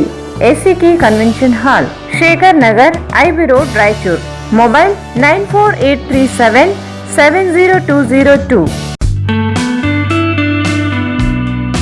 Raichur's biggest jewel palace. All types of jewelries available in only KTB Jewel Palace. 916 Allmark Gold Jewelries available. ವಿಶೇಷವಾಗಿ ಬಂಗಾರದ ಆಭರಣಗಳಾದ ನಮ್ಮಲ್ಲಿ ಫ್ಯಾನ್ಸಿ ಇಯರಿಂಗ್ಸ್, ಫ್ಯಾನ್ಸಿ ನೆಕ್ಲೆಸ್, ಮಾಂಗಲ್ಯ ಮತ್ತು ಬಳೆಗಳು ಇನ್ನೂ ಅನೇಕ ತರಹದ ಆಭರಣಗಳು ದೊರೆಯುತ್ತವೆ. ಬೆಳ್ಳಿಯ ಆಭರಣಗಳಾದ ಕಾಲುಂಗುರ, ಕಾಲುಗೆಜೆ, ಬೆಳ್ಳಿಯ ಪೂಜಾ ಐಟಮ್ಸ್, ವಿವಿಧ ರೀತಿಯ ಆರ್ಟಿಕಲ್ಸ್ ದೊರೆಯುತ್ತವೆ. ರಾಯಚೂರಿನಲ್ಲಿ ಮೊಟ್ಟ ಮೊದಲ ಬಾರಿಗೆ ಯುವಕರಿಗಾಗಿಯೇ ಬ್ರಾಸ್ಲೆಟ್ಸ್, ಚೈನ್ಸ್, ಉಂಗುರಗಳು, ಇನ್ನೂ ಅನೇಕ ರೀತಿಯ ಡಿಸೈನ್ಸ್ ಆಭರಣಗಳು ದೊರೆಯುತ್ತವೆ.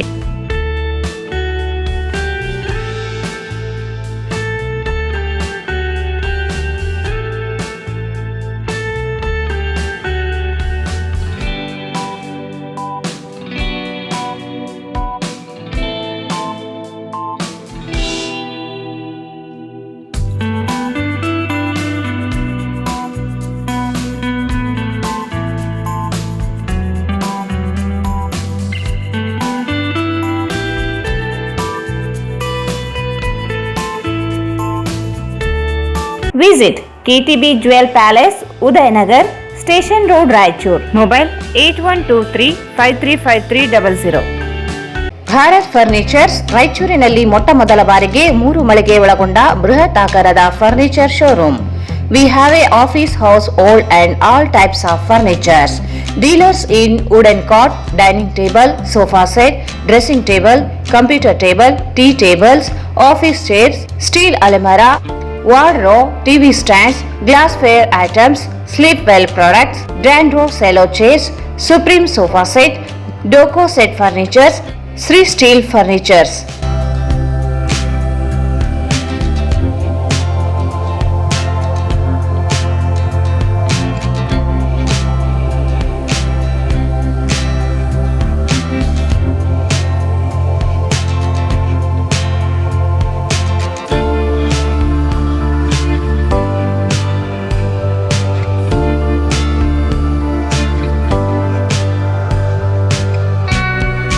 For more details, contact Bharat Furnitures, CPS Complex, opposite Shiva Mandir, Patel Road, Raichur. Mobile 9880024095. ಮತ್ತೊಮ್ಮೆ ವಾರ್ತೆಗಳಿಗೆ ಸ್ವಾಗತ. ವಿಧಾನ ಪರಿಷತ್ ಸದಸ್ಯ ಎ ವಸಂತಕುಮಾರ್ ಇವರು ಮಾದಿಗ ಛಲವಾದಿ ಸಮಾಜಕ್ಕೆ ಸೇರಿದವರಾಗದೆ ಮತಾಂತರಗೊಂಡು ಕ್ರೈಸ್ತ ಸಮುದಾಯಕ್ಕೆ ಸೇರಿದ್ದಾರೆ. ಮೀಸಲಾತಿಯನ್ನು ದುರುಪಯೋಗಪಡಿಸಿಕೊಂಡು ರಾಜಕೀಯ ಸ್ಥಾನಮಾನ ಪಡೆದುಕೊಳ್ಳುತ್ತಿರುವುದನ್ನು ಪ್ರಶ್ನಿಸಿ ಜನಪ್ರತಿ ನ್ಯಾಯಾಲಯದಲ್ಲಿ ದಾವೆ ಹೂಡುವುದಾಗಿ ಹೈಕೋರ್ಟ್ ನ್ಯಾಯವಾದಿ ಪಿ ನರಸಪ್ಪ ಹೇಳಿದರು. ವಿಧಾನ ಪರಿಷತ್ ಸದಸ್ಯ ಎ ವಸಂತಕುಮಾರ್ ಇವರು ಮಾದಿಗ ಛಲವಾದಿ ಸಮಾಜಕ್ಕೆ ಸೇರಿದವರಾಗದೆ ಮತಾಂತರಗೊಂಡು ಕ್ರೈಸ್ತನ ಸಮುದಾಯಕ್ಕೆ ಸೇರಿದ್ದಾರೆ. ಮೀಸಲಾತಿಯನ್ನು ದುರುಪಯೋಗಪಡಿಸಿಕೊಂಡು ರಾಜಕೀಯ ಸ್ಥಾನಮಾನ ಪಡೆದುಕೊಳ್ಳುತ್ತಿರುವುದನ್ನು ಪ್ರಶ್ನಿಸಿ ಜನಪರ ನ್ಯಾಯಾಲಯದಲ್ಲಿ ದಾವೆ ಹೂಡುವುದಾಗಿ ಹೈಕೋರ್ಟ್ ನ್ಯಾಯವಾದಿ ಪಿ ನರಸಪ್ಪ ಹೇಳಿದರು. ಅವರು ಇಂದು ಮಾಧ್ಯಮಗೋಷ್ಠಿಯನ್ನು ಉದ್ದೇಶಿಸಿ ಮಾತನಾಡಿ, ಕೆಲವೆಡೆ ಮಾದಿಗರೆಂದು ಮತ್ತೆ ಕೆಲವೆಡೆ ಛಲವಾದಿಗಳೆಂದು ಮೀಸಲು ಪಡೆದಿರುವ ವಸಂತಕುಮಾರ್ ಇವರು 1989 ಮೇ 19ರಂದು ರಾಯಚೂರಿನ ಮೆಥೋಡಿಸ್ಟ್ ಚರ್ಚ್ನಲ್ಲಿ ಕ್ರೈಸ್ತ ಸಂಪ್ರದಾಯದಂತೆ ಮದುವೆಯಾಗಿದ್ದಾರೆ. ಮತಾಂತರಗೊಂಡಿದ್ದರಿಂದ ಅವರಿಗೆ ಅವಕಾಶ ನೀಡಲಾಗಿದೆ. ಮತಾಂತರಗೊಂಡವರಿಗೆ ಸುಪ್ರೀಂ ಕೋರ್ಟಿನ ತೀರ್ಪಿನ ಆಧಾರದ ಮೇಲೆ ಪರಿಶಿಷ್ಟ ಜಾತಿ ಸೌಲಭ್ಯ ಪಡೆಯಲು ಅರ್ಹವಾಗಿರುವುದಿಲ್ಲ. ಆದರೂ ಎ ವಸಂತಕುಮಾರ್ ಇವರು ಜವಾಹರನಗರ ಗೃಹ ನಿರ್ಮಾಣ ಸಹಕಾರಿ ಸಂಘದಲ್ಲಿ ಮಾದಿಗ ಎಂದು ಜಾತಿ ಪ್ರಮಾಣ ಪತ್ರ ನೀಡಿ 6 ನಿವೇಶನಗಳನ್ನು ಪಡೆದಿದ್ದಾರೆ. ಆರ್ಡಿ ಅಧ್ಯಕ್ಷರಾಗಿ ಅಧಿಕಾರ ಮಾಡಿ ಕರ್ನಾಟಕ ಹೌಸಿಂಗ್ ಬೋರ್ಡ್ನಿಂದ 2 ದೊಡ್ಡ ನಿವೇಶನಗಳನ್ನು ಪಡೆದಿದ್ದಾರೆ. ಒಂದು ನಿವೇಶನ ಎ ವಸಂತಕುಮಾರ್ ಎಂದು ಮತ್ತೊಂದು ವಿಎ ಕುಮಾರ್ ಎಂದು ಹೆಸರಿನಲ್ಲಿ ನಿವೇಶನ ಪಡೆದಿದ್ದಾರೆ. ಆದರೂ ಸರ್ಕಾರಕ್ಕೆ ಸುಳ್ಳು ಪ್ರಮಾಣ ಪತ್ರ ನೀಡಿ ಯಾವುದೇ ನಿವೇಶನ ಪಡೆದಿಲ್ಲ ಎಂದು ಪ್ರಮಾಣ ಪತ್ರ ನೀಡಿರುವುದು ಅಪರಾಧವಾಗಿದ್ದು ಜನಪ್ರತಿನಿಧಿ ಕೋರ್ಟಿನಲ್ಲಿ ಪ್ರಶ್ನಿಸಲಾಗುತ್ತದೆ ಎಂದರು. 2014ರಲ್ಲಿ ರಾಯಚೂರು ಎಪಿಎಂಸಿಯ 3 ವರ್ಷ ಉದ್ಯಮ ನಡೆಸಿರುವ ಪ್ರಮಾಣ ಪತ್ರ ಸೃಷ್ಟಿಸಿಕೊಂಡು ಅವರ ತಾಯಿ ವಾಸಿಸುವ ಮನೆಯಲ್ಲಿ ಜಿನ್ನಿಂಗ್ ಫ್ಯಾಕ್ಟರಿ ನಡೆಸುವುದಾಗಿ ಪ್ರಮಾಣ ಪತ್ರ ಸಲ್ಲಿಸಿ 2 ಎಕರೆ ನಿವೇಶನ ಪಡೆದಿದ್ದಾರೆ. ವಿಧಾನ ಪರಿಷತ್ ಸದಸ್ಯರಾಗಿದ್ದಾಗ ಛಲವಾದಿ ಸಮಾಜವೆಂದು ಆಯ್ಕೆ ಮಾಡಲಾಗಿದೆ. ಮೂಲತಃ ಎ ವಸಂತಕುಮಾರ್ ಚನ್ನದಾಸರು. ಅವರು ರಾಯಚೂರಿನಲ್ಲಿ 15 ಕುಟುಂಬ, ಬಳ್ಳಾರಿಯಲ್ಲಿ 25 ಕುಟುಂಬಗಳಿವೆ. ಆದರೆ ಮಾದಿಗ ಸಮಾಜ ಹೆಸರಿನಲ್ಲಿ ಮೀಸಲಾತಿ ಪಡೆದು ಸಮುದಾಯಕ್ಕೆ ಅನ್ಯಾಯ ಮಾಡುತ್ತಿದ್ದಾರೆ. ಎಐಸಿಸಿ ಅಧ್ಯಕ್ಷ ಮಲ್ಲಿಕಾರ್ಜುನ ಖರ್ಗೆ ಹಾಗೂ ಅವರ ಪುತ್ರ ಪ್ರಿಯಾಂಕ್ ಖರ್ಗೆ ಯಾಮಾರಿಸಿ ಒಂದೊಂದು ಬಾರಿ ಒಂದೊಂದು ಜಾತಿ ಹೆಸರಿನ ಮೀಸಲಾತಿ ದುರ್ಬಳಕೆ ಮಾಡಿಕೊಂಡಿದ್ದಾರೆ. ಜಾತಿ ಗೊಂದಲ ಕುರಿತಂತೆ ತಹಸೀಲ್ದಾರರು, ಜಿಲ್ಲಾಧಿಕಾರಿಗಳಿಗೂ ದೂರು ನೀಡಲಾಗಿದೆ.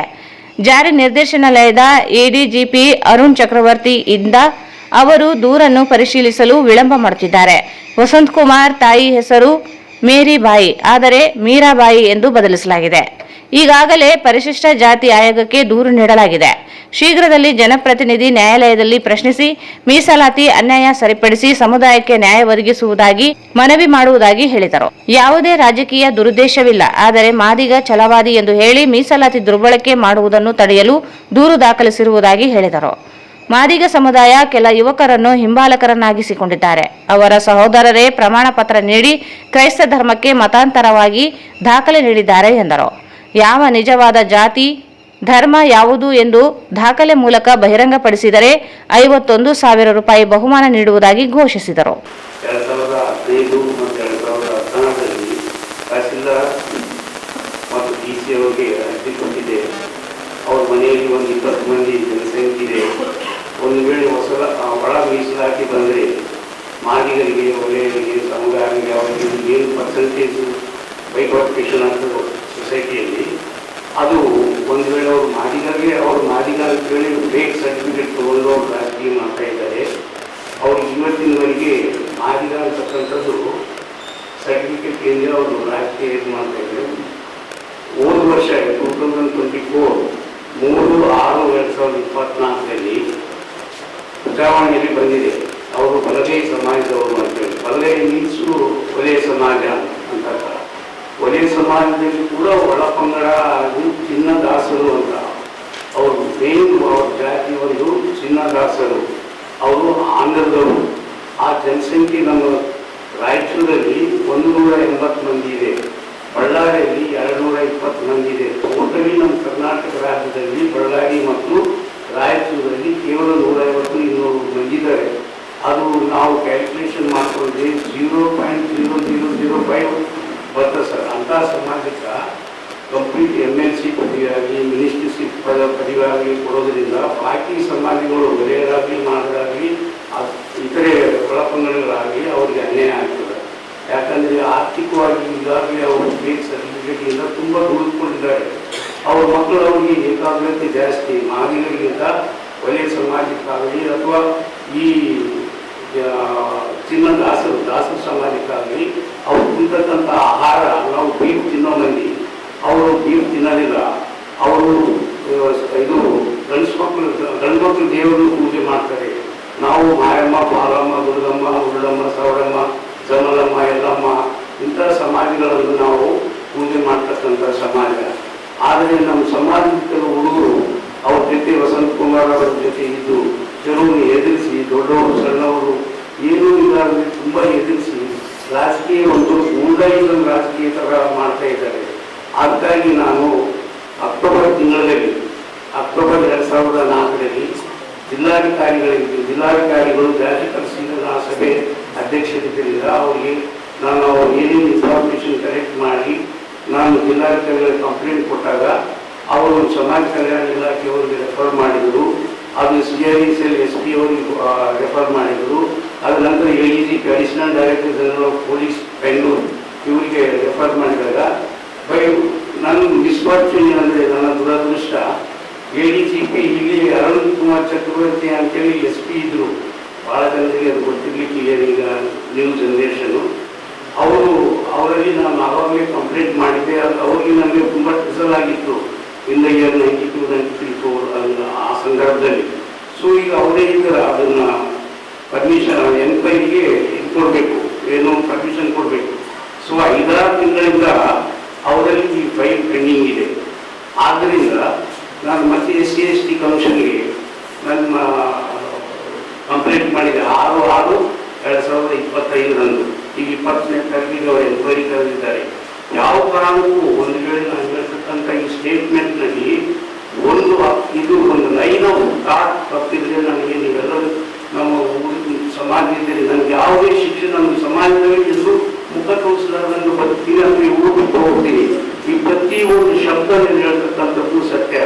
ನಮ್ಮ ಜನರು ಹರಿಜನರು ಈ ಮಾದಿಗ ಸಮಾಜ ವಸಂತ್ ಕುಮಾರ್ ಅಂದರೆ ಒಬ್ಬ ಗೂಂಡ, ಅವನಿಂದ ಬಂದಿರ್ತಾರೆ ಅಂತೇಳಿ ಸ್ವಲ್ಪ ಭಯಗಳೋದ್ರಿಂದ ಕೊನೆಗೆ ನಾನೇ ಈ ವಯಸ್ಸಿನಲ್ಲಿ I'm 68 years ಏಜ್ ನಾನೇ ಬರಬೇಕಾಯಿತು. ಇಲ್ಲಾಂದರೆ ನ್ಯೂ ಜನರೇಷನ್ ಇದು ತಪ್ಪು ಅಂತೇಳಿ ಅವ್ರು ಕ್ವಶನ್ ಮಾಡಬೇಕಾಗಿತ್ತು. ಆದರೆ ಯಾರೂ ಆ ಧೈರ್ಯ ಮಾಡ್ತಾ ಇಲ್ಲ.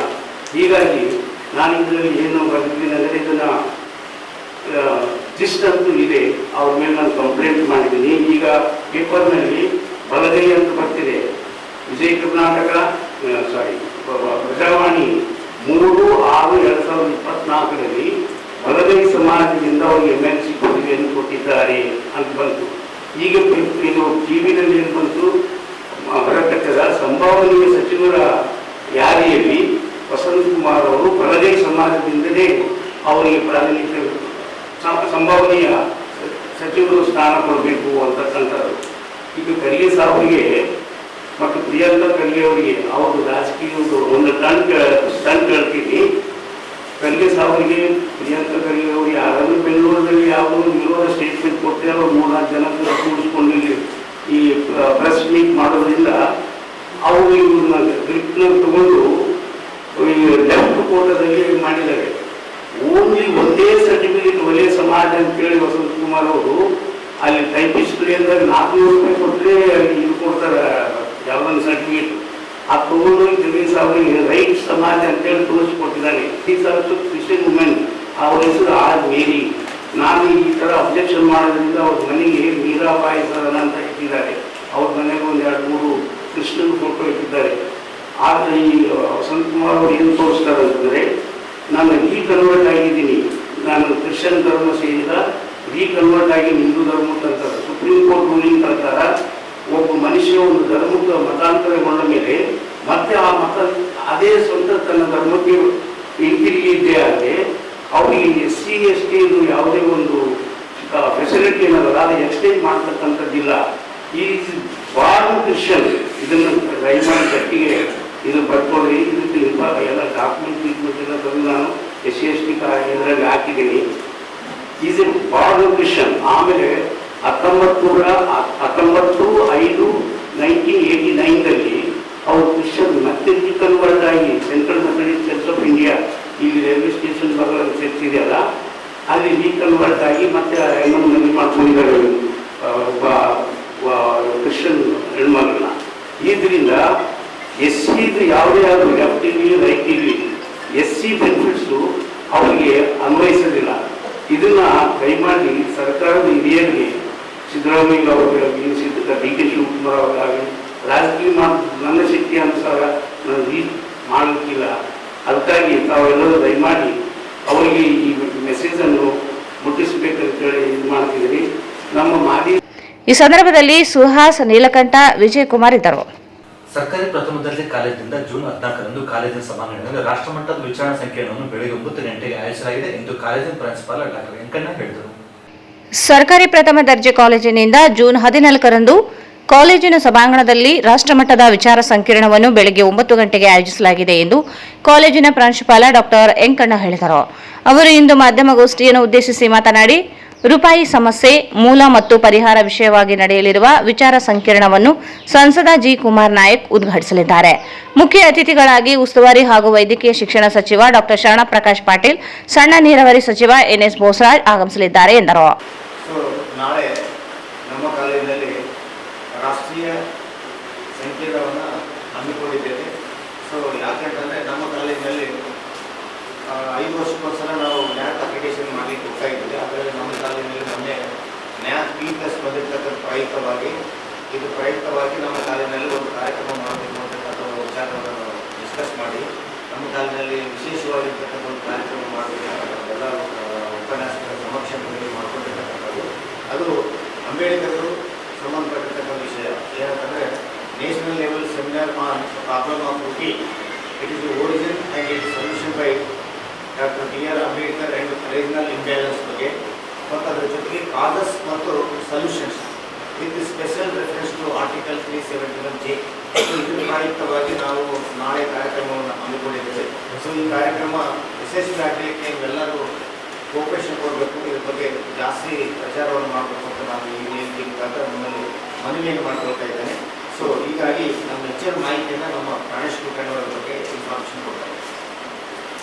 ಕಾಲೇಜಿನ ಉಪನ್ಯಾಸಕ ಡಾಕ್ಟರ್ ಪ್ರಾಣೇಶ್ ಕುಲಕರ್ಣಿ ಮಾತನಾಡಿ, ಸಂವಿಧಾನ ಶಿಲ್ಪಿ ಡಾಕ್ಟರ್ B.R. ಅಂಬೇಡ್ಕರ್ ಇವರು PhD ಪದವಿಗೆ ಮಂಡಿಸಿರುವ ಪ್ರಬಂಧಕ್ಕೆ ಶತಕದ ಸಂಭ್ರಮ. ಅದೇ ರೀತಿ 371 ಕಾಯ್ದೆ ಜಾರಿಗೊಂಡು 10 ವರ್ಷ ಕಳೆದಿರುವ ಕುರಿತು 2 ಗೋಷ್ಠಿಗಳು ನಡೆಯಲಿವೆ. ರೂಪಾಯಿ ಸಮಸ್ಯೆ ಮತ್ತು ಪರಿಹಾರ ವಿಷಯವಾಗಿ ಬೆಂಗಳೂರಿನ ಇನ್ಸ್ಟಿಟ್ಯೂಟ್ ಆಫ್ ಸೋಷಿಯಲ್ ಎಕನಾಮಿಕ್ಸ್ ಚೇಂಜ್ನ ಆರ್ಬಿಐ ಪ್ರೊಫೆಸರ್ ಡಾಕ್ಟರ್ ಕೃಷ್ಣರಾಜ್ ವಿಷಯ ಮಂಡಿಸಲಿದ್ದಾರೆ. ಅಧ್ಯಕ್ಷತೆಯನ್ನು ಸಹಾಯಕ ಪ್ರಾಧ್ಯಾಪಕ ಡಾಕ್ಟರ್ ಎಂ ಶಿವಪ್ಪ ವಹಿಸಿಕೊಳ್ಳಲಿದ್ದಾರೆ ಎಂದರು. ಎರಡನೇ ಗೋಷ್ಠಿ ಪ್ರಾದೇಶಿಕ ಸಮತೋಲನೆ ಮತ್ತು ವಿಶೇಷ ಸ್ಥಾನಮಾನ 371 ಜಾರಿ ಕುರಿತಾಗಿ ಕೋಲ್ಹಾಪುರ ಶಿವಾಜಿ ವಿಶ್ವವಿದ್ಯಾಲಯದ ಪ್ರೊಫೆಸರ್ ಡಾಕ್ಟರ್ ಕಾಂಬ್ಳೆ ಪ್ರಕಾಶ್ ಶಂಕರ್ ವಿಷಯ ಮಂಡಿಸಲಿದ್ದಾರೆ. ಹೈದರಾಬಾದ್ ಕರ್ನಾಟಕ ಹೋರಾಟ ಸಮಿತಿ ಉಪಾಧ್ಯಕ್ಷ ಡಾಕ್ಟರ್ ರಜಾಕ್ ಉಸ್ತಾದ್ ಮಾತನಾಡಲಿದ್ದಾರೆ. ಅಧ್ಯಕ್ಷತೆಯನ್ನು ಉಪನ್ಯಾಸಕ ಡಾಕ್ಟರ್ ಸೋಮನಾಥ್ ರೆಡ್ಡಿ ಸಿ ಪಾಟೀಲ್ ವಹಿಸಿಕೊಳ್ಳಲಿದ್ದಾರೆ. ವಿವಿಧ ಕಾಲೇಜಿನ ಉಪನ್ಯಾಸಕರು ಸಾರ್ವಜನಿಕರು ಹೆಚ್ಚಿನ ಸಂಖ್ಯೆಯಲ್ಲಿ ಭಾಗವಹಿಸುವಂತೆ ಮನವಿ ಮಾಡಿದರು. ಸಂಜೆ 4:30ಕ್ಕೆ ರತ್ನಪ್ರಭಾ ಸ್ಮರಣ ಸಂಚಿಕೆ ಬಿಡುಗಡೆಗೊಳಿಸಲಾಗುತ್ತದೆ. 34 ಜನರು ಬರೆದ ಲೇಖನಗಳ ಸಂಗ್ರಹ ರತ್ನಪ್ರಭಾ ಸಂಚಿಕೆಯನ್ನು ನಗರ ಶಾಸಕ ಡಾಕ್ಟರ್ ಶಿವರಾಜ್ ಪಾಟೀಲ್ ಬಿಡುಗಡೆಗೊಳಿಸಲಿದ್ದಾರೆ. ಸಂಜೆ 4:30ಕ್ಕೆ ರತ್ನಪ್ರಭಾ ಸ್ಮರಣ ಸಂಚಿಕೆ ಬಿಡುಗಡೆಗೊಳಿಸಲಾಗುತ್ತದೆ. 34 ಜನರು ಬರೆದ ಲೇಖನಗಳ ಸಂಗ್ರಹ ರತ್ನಪ್ರಭಾ ಸ್ಮರಣ ಸಂಚಿಕೆಯನ್ನು ನಗರ ಶಾಸಕ ಡಾಕ್ಟರ್ ಶಿವರಾಜ್ ಪಾಟೀಲ್ ಬಿಡುಗಡೆಗೊಳಿಸಲಿದ್ದಾರೆ. ಮುಖ್ಯ ಅತಿಥಿಗಳಾಗಿ ಎಂಎಲ್ಸಿ ಎ ವಸಂತಕುಮಾರ್, ವಾಲ್ಮೀಕಿ ವಿಶ್ವವಿದ್ಯಾಲಯದ registrar doctor K Venkatesh, doctor Venkanna, doctor Pranesh Kulkarni, doctor Shivaiah Hiremath ಸೇರಿದಂತೆ ಕಾಲೇಜಿನ ಉಪನ್ಯಾಸಕರು ಭಾಗಿಯಾಗಲಿದ್ದಾರೆ ಎಂದರು. ಮಹಾನ್ ಮೇಧಾವಿಯಾದ Bharat Ratna doctor B R Ambedkar ಅವರು 1923ರಲ್ಲಿ ಲಂಡನ್ ಸ್ಕೂಲ್ ಆಫ್ ಎಕನಾಮಿಕ್ಸ್ ನಿಂದ PhD ಪಡೆದಿದ್ದಾರೆ. ಅವರು PhD ಪಡೀಲಿಕ್ಕೆ ಮಂಡಿಸಿದ ಪ್ರಬಂಧದ ಟೈಟಲ್ ಏನಂತಂದ್ರೆ the problem of rupee, it's origin and it's sources solutions ಅಂತ ಹೇಳಿ ಈ ಪ್ರಬಂಧ ಮಂಡಿಸಿದ್ದು ಶತಮಾನ ಕಳೆದಿದೆ. 1923ರಲ್ಲಿ ಇದೇ ಟೈಟಲಿನ ಬುಕ್ ಒಂದು ಪಬ್ಲಿಷ್ ಆಯಿತು. Same the problem of rupee, it's origin and it's solutions ಅಂತ ಹೇಳಿ ಪ್ರಬಂಧ ಮತ್ತು ಗ್ರಂಥ ಎರಡಕ್ಕೂ 100 ವರ್ಷ ತುಂಬಿದ ಪ್ರಯುಕ್ತ ಅರ್ಥಶಾಸ್ತ್ರ ವಿಭಾಗದ ಒಂದಿಗೆ ಉಳಿದಂತೆ ನಮ್ಮ ಎಲ್ಲ ಮಿತ್ರರ ಸಹಕಾರ ಮತ್ತು ನಾಯಕತ್ವದಲ್ಲಿ ರಾಷ್ಟ್ರಮಟ್ಟದ ಸಂಕಿರಣವನ್ನು ಏರ್ಪಡಿಸಿವಿ ನಾಳೆ. ಇದರ ಕುರಿತು ಅಂದರೆ 2 ವಿಷಯಗಳು, ಒಂದು Bharat Ratna doctor B R Ambedkar ಅವರ ಪ್ರಬಂಧದ ಕುರಿತು ಮತ್ತು ಎರಡನೇದು 371 ಕಲಮು ಅದು ಕಾಯ್ದೆಯಾಗಿ ಜಾರಿಯಾಗಿ 10 ವರ್ಷ 11 ದಶಕ ಕಳೆದಿದೆ. ಅದಕ್ಕೆ 100 ವರ್ಷ ಆಗಿದೆ. ಇದಕ್ಕೆ ಒಂದು ದಶಕ ಕಳೆದಿರೋದು 2 ಮಹತ್ತರವಾದ ಘಟನೆಗಳನ್ನು ಅರ್ಥಪೂರ್ಣವಾಗಿ ಆಚರಿಸಲಿಕ್ಕೆ 2 ಮಹನೀಯರನ್ನು ಕರೆದಿದೆ. ಒಬ್ಬರು ಪ್ರೊಫೆಸರ್ ಕೃಷ್ಣರಾಜ್ ಅಂತ ಹೇಳಿ, ಇವರು Indian socio economic changes institute ಏನು ಬೆಂಗಳೂರಲ್ಲಿ ಇದೆಯೋ ಅದರದ್ದು RBIದು ಪ್ರೊಫೆಸರ್ ಇದ್ದಾರೆ. ಇವರು ಡಾಕ್ಟರ್ ಬಿ ಆರ್ ಅಂಬೇಡ್ಕರ್ ಅವರ ಜೀವನ ಮತ್ತು ಅವರ ಕೃತಿಗಳ ಕುರಿತು ಮಾತನಾಡ್ತಾರೆ. ಎರಡನೇದು ಮಧ್ಯಾಹ್ನದ ಅವಧಿಗೆ ಏನಂತಂದ್ರೆ ಪ್ರೊಫೆಸರ್ ಕಾಂಬ್ಳೆ ಪ್ರಕಾಶ್ ಶಂಕರ್ ಅಂತ ಹೇಳಿ, ಇವರು ಶಿವಾಜಿ ಯೂನಿವರ್ಸಿಟಿ ಕೋಲ್ಹಾಪುರ್ ಮಹಾರಾಷ್ಟ್ರದಲ್ಲಿ ಸೀನಿಯರ್ ಪ್ರೊಫೆಸರ್ ಆಗಿ ಕೆಲಸ ಮಾಡ್ತಾರೆ.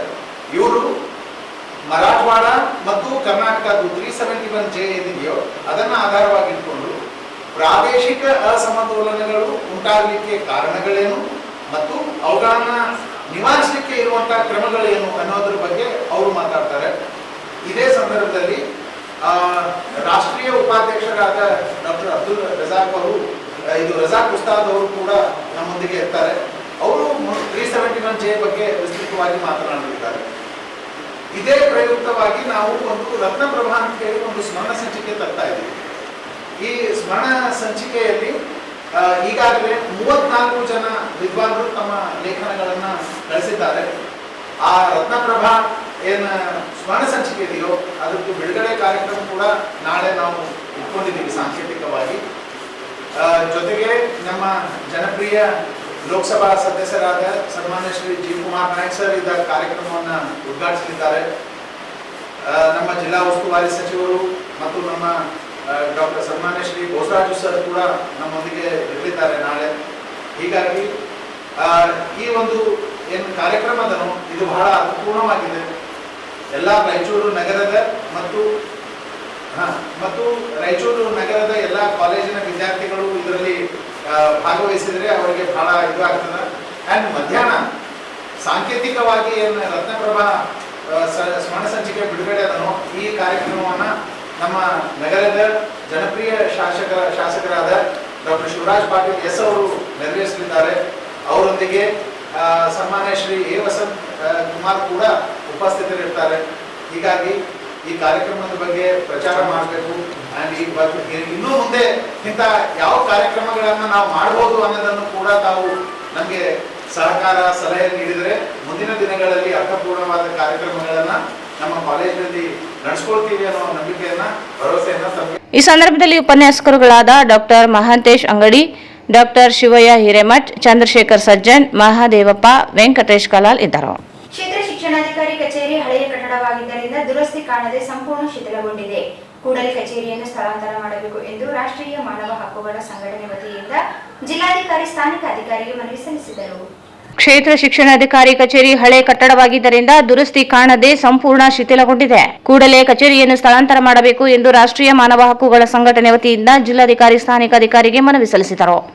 ನಗರದಲ್ಲಿರುವ ಕ್ಷೇತ್ರ ಶಿಕ್ಷಣಾಧಿಕಾರಿ ಅತ್ಯಂತ ಹಳೆಯ ಕಟ್ಟಡವಾಗಿದ್ದು ಸಂಪೂರ್ಣ ಶಿಥಿಲದಿಂದಾಗಿ ಮೇಲ್ಛಾವಣಿ ಉದುರಿ ಬಿದ್ದು ಕಬ್ಬಿಣದ ರಾಡ್ಗಳು ಹೊರಚಾಚಿಕೊಂಡಿವೆ. ಕಟ್ಟಡದಲ್ಲಿ ಕೆಲಸ ಮಾಡುವ ಅಧಿಕಾರಿ ಸಿಬ್ಬಂದಿಗಳು ಜೀವ ಭಯದಲ್ಲಿ ಕಾರ್ಯನಿರ್ವಹಿಸಬೇಕಾದ ಸ್ಥಿತಿ ನಿರ್ಮಾಣವಾಗಿದೆ. ಮಳೆಗಾಲದಲ್ಲಿ ಮೇಲ್ಛಾವಣಿಯ ಪದರು ಅಧಿಕಾರಿಯ ಹತ್ತಿರ ಮೇಲಿಂದ ಬಿದ್ದಿದ್ದು ಸಾವಿನಿಂದ ಪಾರಾಗಿದ್ದಾರೆ. ಕಚೇರಿ ಶಿಥಿಲಗೊಂಡಿದ್ದರಿಂದ ಕಚೇರಿಯ ಮೇಲಾಧಿಕಾರಿಗಳು ಪತ್ರ ಬರೆದಿದ್ದಾರೆ. ಹಾಲಿ ಮಹಾನಗರ ಪಾಲಿಕೆ ಕಚೇರಿ ಹಾಗೂ ಖಾಲಿ ಇರುವ ಸಹಾಯಕ ಕಚೇರಿ ಯಾವುದಾದರೂ ಒಂದು ಕಚೇರಿ ಕ್ಷೇತ್ರ ಶಿಕ್ಷಣಾಧಿಕಾರಿ ಕಚೇರಿಗೆ ಒದಗಿಸಿಕೊಡಬೇಕು ಎಂದು ಮನವಿ ಮಾಡಿದರು. ಇದೀಗ ಮಳೆಗಾಲವಾಗಿದ್ದರಿಂದ ಕಟ್ಟಡ ಮೇಲ್ಛಾವಣಿಯೂ ಸಹ ಕುಸಿಯುವ ಹಂತಕ್ಕೆ ತಲುಪಿದೆ. ಕೂಡಲೇ ಎಚ್ಚೆತ್ತುಕೊಂಡು ಕಚೇರಿ ಸ್ಥಳಾಂತರ ಮಾಡಬೇಕು, ಇಲ್ಲದೇ ಇದ್ದಲ್ಲಿ ಕಚೇರಿ ಎದುರು ಪ್ರತಿಭಟನೆ ನಡೆಸಲಾಗುತ್ತದೆ ಎಂದು ಎಚ್ಚರಿಸಿದರು. ಜಿಲ್ಲೆಯಲ್ಲಿ ಹಾದು ಹೋಗಿರುವ ಚೆನ್ನೈ ಸೂರತ್ ರಸ್ತೆಯನ್ನು ರಾಯಚೂರು ಯಾದಗಿರಿ ಲೋಕಸಭಾ ಕ್ಷೇತ್ರದ ಸಂಸದ ಜಿ ಕುಮಾರ್ ನಾಯಕ್ ಅವರು ಭಾರತ್ ಮಾಲಾ ರಸ್ತೆಯ ಕಾಮಗಾರಿ ಗುಣಮಟ್ಟದ ಕುರಿತು ರಾಷ್ಟ್ರೀಯ ಹೆದ್ದಾರಿ ಪ್ರಾಧಿಕಾರದ ಅಧಿಕಾರಿಗಳೊಂದಿಗೆ ವೀಕ್ಷಣೆ ನಡೆಸಿ ಸಭೆ ನಡೆಸಿದರು. ಜಿಲ್ಲೆಯಲ್ಲಿ ಹಾದು ಹೋಗಿರುವ ಚೆನ್ನೈ ಸೂರತ್ ರಸ್ತೆಯನ್ನು ರಾಯಚೂರು ಯಾದಗಿರಿ ಲೋಕಸಭಾ ಕ್ಷೇತ್ರದ ಸಂಸದ ಕುಮಾರ್ ನಾಯಕ್ ಅವರು ಭಾರತ್ ಮಾಲಾ ರಸ್ತೆಯ ಕಾಮಗಾರಿ ಗುಣಮಟ್ಟ ಕುರಿತು ರಾಷ್ಟ್ರೀಯ ಹೆದ್ದಾರಿ ಪ್ರಾಧಿಕಾರದ ಅಧಿಕಾರಿಗಳೊಂದಿಗೆ ವೀಕ್ಷಣೆ ನಡೆಸಿ ಸಭೆ ನಡೆಸಿದರು. ಪ್ರಾಧಿಕಾರದ ಕ್ಯಾಂಪ್ಗೆ ಭೇಟಿ ನೀಡಿ ಕಾಮಗಾರಿಯ ಗುಣಮಟ್ಟವನ್ನು ಪರೀಕ್ಷಿಸಿದರು. ಹಾಗೆ ಕಾಮಗಾರಿಯು ಗುಣಮಟ್ಟದಿಂದ ಕೂಡಿರಬೇಕು, ಆದಷ್ಟು ಬೇಗನೆ ಈ ಕಾಮಗಾರಿ ಪೂರ್ಣಗೊಳ್ಳಬೇಕು. ಕ್ರ್ಯಾಕ್ ಕಂಡು ಬಂದಿರುವ ಸ್ಥಳಗಳಲ್ಲಿ ಪುನಃ ಕೆಲಸವನ್ನು ಮಾಡಿಸಲು ರಾಷ್ಟ್ರೀಯ ಪ್ರಾಧಿಕಾರದ ಯೋಜನೆ ನಿರ್ದೇಶಕರಿಗೆ ಸೂಚಿಸಿದರು. ಭಾರತ್ ಮಾಲಾ ಯೋಜನೆಯ ಪ್ಯಾಕೇಜ್ 3 ಮತ್ತು 4 ನನ್ನ ಲೋಕಸಭಾ ಕ್ಷೇತ್ರ ವ್ಯಾಪ್ತಿಯೇ ಇರುವುದರಿಂದ ಈ ಕಾಮಗಾರಿಯು ಅತ್ಯಂತ ಗುಣಮಟ್ಟದಿಂದ ಕೂಡಬೇಕು ಎಂದು ಅಧಿಕಾರಿಗಳಿಗೆ ಸೂಚಿಸಿದರು. ಈ ಸಂದರ್ಭದಲ್ಲಿ ರಾಷ್ಟ್ರೀಯ ಹೆದ್ದಾರಿ ಪ್ರಾಧಿಕಾರದ ಯೋಜನೆ ನಿರ್ದೇಶಕರು ಭಾವನೇಶ್ ಕುಮಾರ್, ಪ್ರಾಧಿಕಾರದ ಸಿಬ್ಬಂದಿಗಳಾದ ಮಂಜುನಾಥ್ ಸೇರಿದಂತೆ ಅನೇಕರು ಇದ್ದರು. ಕಲ್ಮಾಲಾ ಜಂಕ್ಷನ್ನಿಂದ ಸಿಂಧನೂರುವರೆಗೆ ನಡೆಯುತ್ತಿರುವ ರಸ್ತೆ ಕಾಮಗಾರಿ ಗುಣಮಟ್ಟದಿಂದ ಕೈಗೊಳ್ಳುವಂತೆ ಸಂಸದ ಜಿ ಕುಮಾರ್ ನಾಯಕ್ ಅವರು ಕೆಆರ್ಡಿಸಿಎಲ್ ಅಧಿಕಾರಿಗಳಿಗೆ ಸೂಚನೆ ನೀಡಿದರು. ಒಟ್ಟು ಯೋಜನೆ 1,695.85 ಕೋಟಿ ರೂಪಾಯಿಗಳಿಗೆ ಅನುಮೋದನೆ ಪಡೆದಿದ್ದು, ಈ ಕಾಮಗಾರಿಯು ಸುಮಾರು 78.45 ಕಿಲೋಮೀಟರ್ ಉದ್ದದ ರಸ್ತೆ ನಿರ್ಮಾಣದಲ್ಲಿ ಸದರಿ ರಸ್ತೆಯು 30 ಕಿಲೋಮೀಟರ್ ಕಾಮಗಾರಿ ಪೂರ್ಣಗೊಂಡಿದೆ. ಇನ್ನುಳಿದ ಕಾಮಗಾರಿ ತ್ವರಿತವಾಗಿ ಪೂರ್ಣಗೊಳಿಸಬೇಕೆಂದು ಸೂಚಿಸಿದರು. ಕಾಮಗಾರಿಯು ಗುಣಮಟ್ಟದಿಂದ ಕೂಡಿರಲಿ ಹಾಗೂ ಮುಖ್ಯ ರಸ್ತೆಯಲ್ಲಿ ಬರುವ ಹಳ್ಳಿಗಳಿಗೆ ಸೂಚನಾ ಫಲಕಗಳು ಹಾಗೂ ರಸ್ತೆ ಮಧ್ಯದಲ್ಲಿ ಜನಸಾಮಾನ್ಯರಿಗೆ ಅನುಕೂಲವಾಗುವ ಕಡೆ ಡಿವೈಡರ್ಗಳನ್ನು ಮಾಡಿ, ಅವಶ್ಯಕತೆ ಇರುವ ಕಡೆ ಸೇತುವೆಗೆ ಕೆಳಗಡೆ ಅಂಡರ್ ಪಾಸ್ ನಿರ್ಮಾಣ ಮಾಡಿ ಜನಸಾಮಾನ್ಯರಿಗೆ ಅನುಕೂಲ ಮಾಡಿಕೊಡಿ ಎಂದು ಸೂಚಿಸಿದರು. ಈ ಸಂದರ್ಭದಲ್ಲಿ ಕೆಆರ್ಡಿಸಿಎಲ್ನ ಇಇ ತಿರುಮಲ ಮುರಳೀಧರ್, ಎಇ ಮಂಜುನಾಥ್ ಉಪಸ್ಥಿತರಿದ್ದರು. ಅಖಿಲ ಭಾರತ ವಕೀಲರ ಒಕ್ಕೂಟ ಎಐಎಲ್ಯು ರಾಜ್ಯ ಕರೆಯ ಅನ್ವಯ ಅಖಿಲ ಭಾರತ ವಕೀಲರ ಒಕ್ಕೂಟ ರಾಯಚೂರು ಜಿಲ್ಲಾ ಸಮಿತಿಯ ನೇತೃತ್ವದಲ್ಲಿ ವಕೀಲರ ವಿವಿಧ ಪ್ರಮುಖ 13 ಬೇಡಿಕೆಗಳ ಈಡೇರಿಕೆಗೆ ಒತ್ತಾಯಿಸಿ ಜಿಲ್ಲಾಧಿಕಾರಿಗಳ ಮುಖಾಂತರ ಮುಖ್ಯಮಂತ್ರಿ ಮತ್ತು ಕಾನೂನು ಸಚಿವರಿಗೆ ಮನವಿ ಸಲ್ಲಿಸಿದರು. ಅಖಿಲ ಭಾರತ ವಕೀಲರ ಒಕ್ಕೂಟ ರಾಜ್ಯ ಕರೆಯ ಅನ್ವಯ ಅಖಿಲ ಭಾರತ ವಕೀಲರ ಒಕ್ಕೂಟ ರಾಯಚೂರು ಜಿಲ್ಲಾ ಸಮಿತಿಯ ನೇತೃತ್ವದಲ್ಲಿ ವಕೀಲರ ವಿವಿಧ ಪ್ರಮುಖ 13 ಬೇಡಿಕೆಗಳ ಈಡೇರಿಕೆಗೆ ಒತ್ತಾಯಿಸಿ ಜಿಲ್ಲಾಧಿಕಾರಿ ಮುಖಾಂತರ ಮುಖ್ಯಮಂತ್ರಿ ಮತ್ತು ಕಾನೂನು ಸಚಿವರಿಗೆ ಮನವಿ ಸಲ್ಲಿಸಿದರು. ಕರ್ನಾಟಕ ರಾಜ್ಯ ಎಐಎಲ್ಯು ಸಂಘಟನೆಯು ರಾಜ್ಯದಲ್ಲಿ ವಕೀಲರ ಮತ್ತು ಕಾನೂನು ವಿದ್ಯಾರ್ಥಿಗಳ ಸಮಸ್ಯೆಗಳನ್ನು ಚರ್ಚಿಸಿ ಹಲವು ಬೇಡಿಕೆಗಳನ್ನು ಸರ್ಕಾರದ ಮುಂದಿಡುತ್ತಿದೆ. ಪೊಲೀಸರ ಏಕಪಕ್ಷೀಯ ವರ್ತನೆಗಳಿಂದ ವಕೀಲರಿಗೆ ರಕ್ಷಣೆ ನೀಡಬೇಕು ಮತ್ತು ವಕೀಲರ ಸಂರಕ್ಷಣೆ ಕಾಯ್ದೆ 2024ಕ್ಕೆ ಸೂಕ್ತ ತಿದ್ದುಪಡಿಯಾಗಬೇಕು. ಸರ್ವೋಚ್ಚ ನ್ಯಾಯಾಲಯ ಮತ್ತು ಉಚ್ಚ ನ್ಯಾಯಾಲಯದ ಮಾರ್ಗಸೂಚಿಯನ್ನು ಪಾಲಿಸಬೇಕು. ಕಾನೂನು ವಿದ್ಯಾರ್ಥಿಗಳನ್ನು ಗೊಂದಲಕ್ಕೆ ತಳ್ಳುವ ಮತ್ತು ಅವರ ಭವಿಷ್ಯವನ್ನು ಅಭದ್ರತೆಯಲ್ಲಿಡುವ ಅವೈಜ್ಞಾನಿಕ ಅಖಿಲ ಭಾರತ ಬಾರ್ ಪರೀಕ್ಷೆ ಎಐಬಿಇ ರದ್ದುಪಡಿಸಬೇಕು. ಕಿರಿಯ ವಕೀಲರ ವೃತ್ತಿ ಆರಂಭದ ಬದುಕಿಗೆ ಪೂರಕವಾಗುವಂತೆ ಬಿಸಿಐ ನಿರ್ದೇಶನದಂತೆ 3 ವರ್ಷಗಳ ಕಾಲ ಮಾಸಿಕ 20,000 ರೂಪಾಯಿ ಸಹಾಯಧನ ನೀಡಬೇಕು. ರಾಜ್ಯದ ಎಲ್ಲಾ ತಾಲೂಕು ವಕೀಲರ ಸಂಘಗಳಿಗೆ ವರ್ಷಕ್ಕೆ 5 ಲಕ್ಷ ಅನುದಾನ ಮಂಜೂರು ಮಾಡಬೇಕು ಮತ್ತು ಜಿಲ್ಲಾ ವಕೀಲರ ಸಂಘಗಳಿಗೆ 10 ಲಕ್ಷ ರೂಪಾಯಿಗಳ ಅನುದಾನ ಮಂಜೂರು ಮಾಡಬೇಕು. ವಕೀಲರಿಗೆ ಅವರ ಕಲ್ಯಾಣ ನಿಧಿಯಿಂದ 25 ಲಕ್ಷ ಹಣವನ್ನು ನೀಡಬೇಕು. ರಾಜ್ಯ ಸರ್ಕಾರವು ವಕೀಲರಿಗೆ ಕಡ್ಡಾಯವಾಗಿ ವೈದ್ಯಕೀಯ ಮತ್ತು ಜೀವ ವಿಮಾ ಸೌಲಭ್ಯವನ್ನು ಒದಗಿಸಬೇಕು. ಜಿಲ್ಲಾ ನ್ಯಾಯಾಲಯಗಳ ಸಂಕೀರ್ಣಗಳಲ್ಲಿ ವಕೀಲರ ಅಕಾಡೆಮಿಗಳನ್ನು ಸ್ಥಾಪಿಸಬೇಕು. ಕರ್ನಾಟಕ ರಾಜ್ಯದಲ್ಲಿ ಹೆಚ್ಚುವರಿ ನ್ಯಾಯಾಲಯಗಳನ್ನು ಸ್ಥಾಪಿಸಲು ಮುಂದಾಗಬೇಕು. ಹಾಗೆಯೇ ಈಗಿರುವ ನ್ಯಾಯಾಲಯಗಳಲ್ಲಿ ಮೂಲಭೂತ ಸೌಲಭ್ಯಗಳನ್ನು ಒದಗಿಸಬೇಕು. ರಾಜ್ಯದಲ್ಲಿನ ಎಲ್ಲ ನ್ಯಾಯಾಲಯದ ಆವರಣದಲ್ಲಿ ವಕೀಲರಿಗೆ ಚೇಂಬರ್ಗಳನ್ನು ಸ್ಥಾಪಿಸಬೇಕು. ವ್ಯಾಪಕ ಭ್ರಷ್ಟಾಚಾರವನ್ನು ತಡೆದು ಕಂದಾಯದ ವಿಚಾರಗಳನ್ನು ಕಾನೂನು ಪಾಲನೆಗೆ ಒಗ್ಗಿಸಿಕೊಳ್ಳುವ ನಿಟ್ಟಿನಲ್ಲಿ ರೆವೆನ್ಯೂ, ಎಸಿಡಿಸಿ ನ್ಯಾಯಾಲಯಗಳಲ್ಲಿ ನಡೆಯುವ ಕಂದಾಯ ಪ್ರಕರಣಗಳಲ್ಲಿ ಬೇರೆ ಬೇರೆ ರೀತಿಯ ಒತ್ತಡಗಳು ಮತ್ತು ವಿಳಂಬದ ಕಾರಣ ಸರಿಯಾದ ರೀತಿಯಲ್ಲಿ ವಿಚಾರಣೆ ನಡೆಯದೆ ಸಕ್ರಮವಾದ ತೀರ್ಪುಗಳು ಆಗದೇ ಇರುವುದರಿಂದ ಕಂದಾಯ ಪ್ರಕರಣಗಳನ್ನು ಸಿವಿಲ್ ನ್ಯಾಯಾಲಯಗಳಿಗೆ ವರ್ಗಾಯಿಸಲು ಕ್ರಮ ತೆಗೆದುಕೊಳ್ಳಬೇಕು. ವಕೀಲರಿಗೆ ಟೋಲ್ ಶುಲ್ಕ ರಹಿತ ಪ್ರಯಾಣಕ್ಕೆ ಅವಕಾಶ ಕಲ್ಪಿಸಬೇಕು. ರಾಜ್ಯದ ಪ್ರತಿ ಜಿಲ್ಲೆಗೆ ಒಂದರಂತೆ ಸರ್ಕಾರಿ ಕಾನೂನು ಕಾಲೇಜುಗಳನ್ನು ಸ್ಥಾಪಿಸಬೇಕು ಹಾಗೂ ಈಗಿರುವ ಅನುದಾನಿತ ಮತ್ತು ಖಾಸಗಿ ಕಾನೂನು ಶಾಲೆಗಳ ಶುಲ್ಕವನ್ನು ಸರ್ಕಾರ ನಿಯಂತ್ರಣ ಮಾಡಬೇಕು. ಹಾಲಿ ಇರುವ ಸರ್ಕಾರಿ ಕಾಲೇಜುಗಳಲ್ಲಿ ಮೂಲಭೂತ ಸೌಕರ್ಯಗಳನ್ನು ಒದಗಿಸಬೇಕು. ಕರ್ನಾಟಕ ರಾಜ್ಯ ವಕೀಲರ ಪರಿಷತ್ತಿನ ಕಚೇರಿಯನ್ನು ವಿಭಾಗೀಯ ಮಟ್ಟದಲ್ಲಿ ಸ್ಥಾಪಿಸಬೇಕು. ವಕೀಲರ ಸಂಘದ ಪರಿಷತ್ತಿನ ಚುನಾವಣೆಯಲ್ಲಿ ಮಹಿಳಾ ವಕೀಲರಿಗೆ ಶೇಕಡಾ 33ರಷ್ಟು ಮೀಸಲಾತಿ ನೀಡಬೇಕು ಮತ್ತು ಪರಿಶಿಷ್ಟ ಜಾತಿ, ಪರಿಶಿಷ್ಟ ಪಂಗಡ, ಹಿಂದುಳಿದ ವರ್ಗ ಮತ್ತು ಅಲ್ಪಸಂಖ್ಯಾತರಿಗೆ ಮೀಸಲಾತಿ ಅನುಸಾರ ಪ್ರಾತಿನಿಧ್ಯ ನೀಡಬೇಕು ಎಂದು ವಕೀಲರಿಂದ ಸಹಿ ಸಂಗ್ರಹಿಸಿದ ಮನವಿಯನ್ನು ಜಿಲ್ಲಾಧಿಕಾರಿಗಳಿಗೆ ಸಲ್ಲಿಸಿ ಕೇಂದ್ರ, ರಾಜ್ಯ ಸರ್ಕಾರ ಹಾಗೂ ಕೇಂದ್ರ ಮತ್ತು ರಾಜ್ಯ ವಕೀಲರ ಪರಿಷತ್ತು ಈ ಬೇಡಿಕೆಗಳನ್ನು 1 ತಿಂಗಳೊಳಗಾಗಿ ಈಡೇರಿಸದೇ ಇದ್ದಲ್ಲಿ ವಕೀಲರುಗಳು ತಮ್ಮ ಹೋರಾಟವನ್ನು ತೀವ್ರಗೊಳಿಸಿ ತಮ್ಮ ನಡೆಯನ್ನು ವಿಧಾನಸೌಧ ಮತ್ತು ವಕೀಲರ ಪರಿಷತ್ಗಳ ಕಡೆ ನಡೆಸಬೇಕಾಗುತ್ತದೆ ಎಂದು ಅಖಿಲ ಭಾರತ ವಕೀಲರ ಒಕ್ಕೂಟದ ರಾಯಚೂರು ಜಿಲ್ಲಾ ಸಮಿತಿಯ ಪದಾಧಿಕಾರಿಗಳು ತಿಳಿಸಿದರು. ಹೋರಾಟವನ್ನು ಉದ್ದೇಶಿಸಿ ಎಐಎಲ್ಯು ಜಿಲ್ಲಾ ಸಮಿತಿಯ ಅಧ್ಯಕ್ಷರಾದ ಶಶಿಧರಗೌಡ ಕೆಲ್ಲೂರು, ಕಾರ್ಯದರ್ಶಿ ಜಿಎಸ್ ವೀರಭದ್ರಪ್ಪ, ಮುಖಂಡರಾದ ಶಿವಕುಮಾರ್ ಮ್ಯಾಗಳಮನಿ ಮಾತನಾಡಿದರು. ಈ ಸಂದರ್ಭದಲ್ಲಿ ರಾಯಚೂರು ವಕೀಲರ ಸಂಘದ ಪ್ರಧಾನ ಕಾರ್ಯದರ್ಶಿ ಲಕ್ಷ್ಮಪ್ಪ ಭಂಡಾರಿ, ಖಜಾಂಚಿ ಸೈಯದ್ ನವಾಜ್ ಪಾಷಾ, ವಕೀಲರಾದ ಈರಮ್ಮ, ರೇಣುಕಾ, ಶಾಂತಿಕುಮಾರಿ, ಶಾಂತನಾಯಕ್, ಗಾಯತ್ರಿ, ಸೌಮ್ಯ, ಶಶಿಕಲಾ, ತೇಜಸ್ವಿನಿ, ಆಶಾ ಜ್ಯೋತಿ, ದೀಪಿಕಾ ಪಾಟೀಲ್, ಉಮಾ, ಸುಷ್ಮಾ ಪಾಟೀಲ್, ಜೈ ನೀಲಕಂಠರಾವ್, ಎಚ್ ದೊಡ್ಡಪ್ಪ, ಲಕ್ಷ್ಮೀಕಾಂತ್, ಹನುಮಂತಪ್ಪ, ತಾಯಪ್ಪ ಭಂಡಾರಿ, ಕೆ ಪ್ರಹ್ಲಾದರಾವ್, ಗೌರಿಸ್ವಾಮಿ, ಮಹಾದೇವ್, ಮಲ್ಲಪ್ಪ, ಚೆನ್ನಪ್ಪ, ರವೀಂದ್ರ, ಮಲ್ಲೇಶಪ್ಪ, ಗೋಪಾಲಕೃಷ್ಣ, ಚಂದ್ರಮಗಳಿ, ಶ್ರೀಕಾಂತ್, ಶೋಯಬ್, ಪಣಿಶ್ರೀ, ಬಸವನಗೌಡ, ಆಂಜನೇಯ, ಸುನೀಲ್, ಚೇತನ್, ಸಾಗರ್, ಜೈಪಾಲ್, ರಾಮಪ್ಪ, ಮೌನೇಶ್, ಓಂಕಾರ್ ಯಾದವ್, ಸಂತಾನ್ ಸೇರಿದಂತೆ ಅನೇಕರಿದ್ದರು.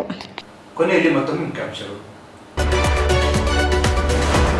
ಜೂನ್ 14ರಂದು ವಕ್ಫ್ ಬೋರ್ಡ್ ನೂತನ ಅಧ್ಯಕ್ಷರಿಗೆ ಸನ್ಮಾನ. ಅನೇಕ ಧರ್ಮಗುರುಗಳು, ರಾಜಕೀಯ ನಾಯಕರು ಭಾಗಿ. ಮೊಹಮ್ಮದ್ ಶಾಲಂ. ರೈತ ಹೋರಾಟಗಾರ ಚನ್ನಬಸವಪ್ಪ ಬೆಟ್ಟದೂರು ಸ್ಮರಣ ದಿನ. ಅಧ್ಯಯನ ಶಿಬಿರ. ಪರ್ಯಾಯ ರಾಜಕೀಯ ಶಕ್ತಿ ಅನಿವಾರ್ಯತೆ ಇದೆ. ರಾಘವೇಂದ್ರ ಕುಷ್ಟಗಿ. ವಿಧಾನ ಪರಿಷತ್ ಸದಸ್ಯ ಎ ವಸಂತ್ ಕುಮಾರ್ರಿಂದ ಸುಳ್ಳು ಜಾತಿ ಪ್ರಮಾಣ ಪತ್ರ, ಮೀಸಲು ದುರ್ಬಳಕೆ, ಜನಪ್ರತಿನಿಧಿ ನ್ಯಾಯಾಲಯದ ಮೊರೆ. ಪಿ ನರಸಪ್ಪ.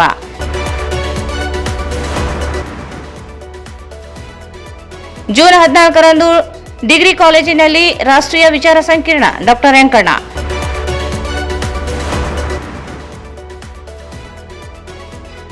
ಕ್ಷೇತ್ರ ಶಿಕ್ಷಣಾಧಿಕಾರಿ ಕಚೇರಿ ಸ್ಥಳಾಂತರಕ್ಕೆ ಒತ್ತಾಯಿಸಿ ಮನವಿ.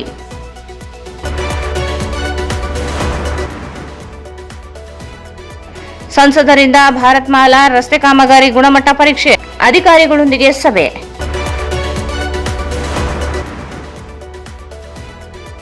ಮತ್ತು ವಿವಿಧ ಬೇಡಿಕೆಗಳ ಈಡೇರಿಕೆಗಾಗಿ ಎಐಎಲ್ಯು ವತಿಯಿಂದ ಪ್ರತಿಭಟನೆ. ಶ್ರೀ ರಾಘವೇಂದ್ರ ಘೀ, ಶ್ರೀ ರಾಘವೇಂದ್ರ ತುಪ್ಪ, SAK ಕನ್ವೆನ್ಷನ್ ಹಾಲ್.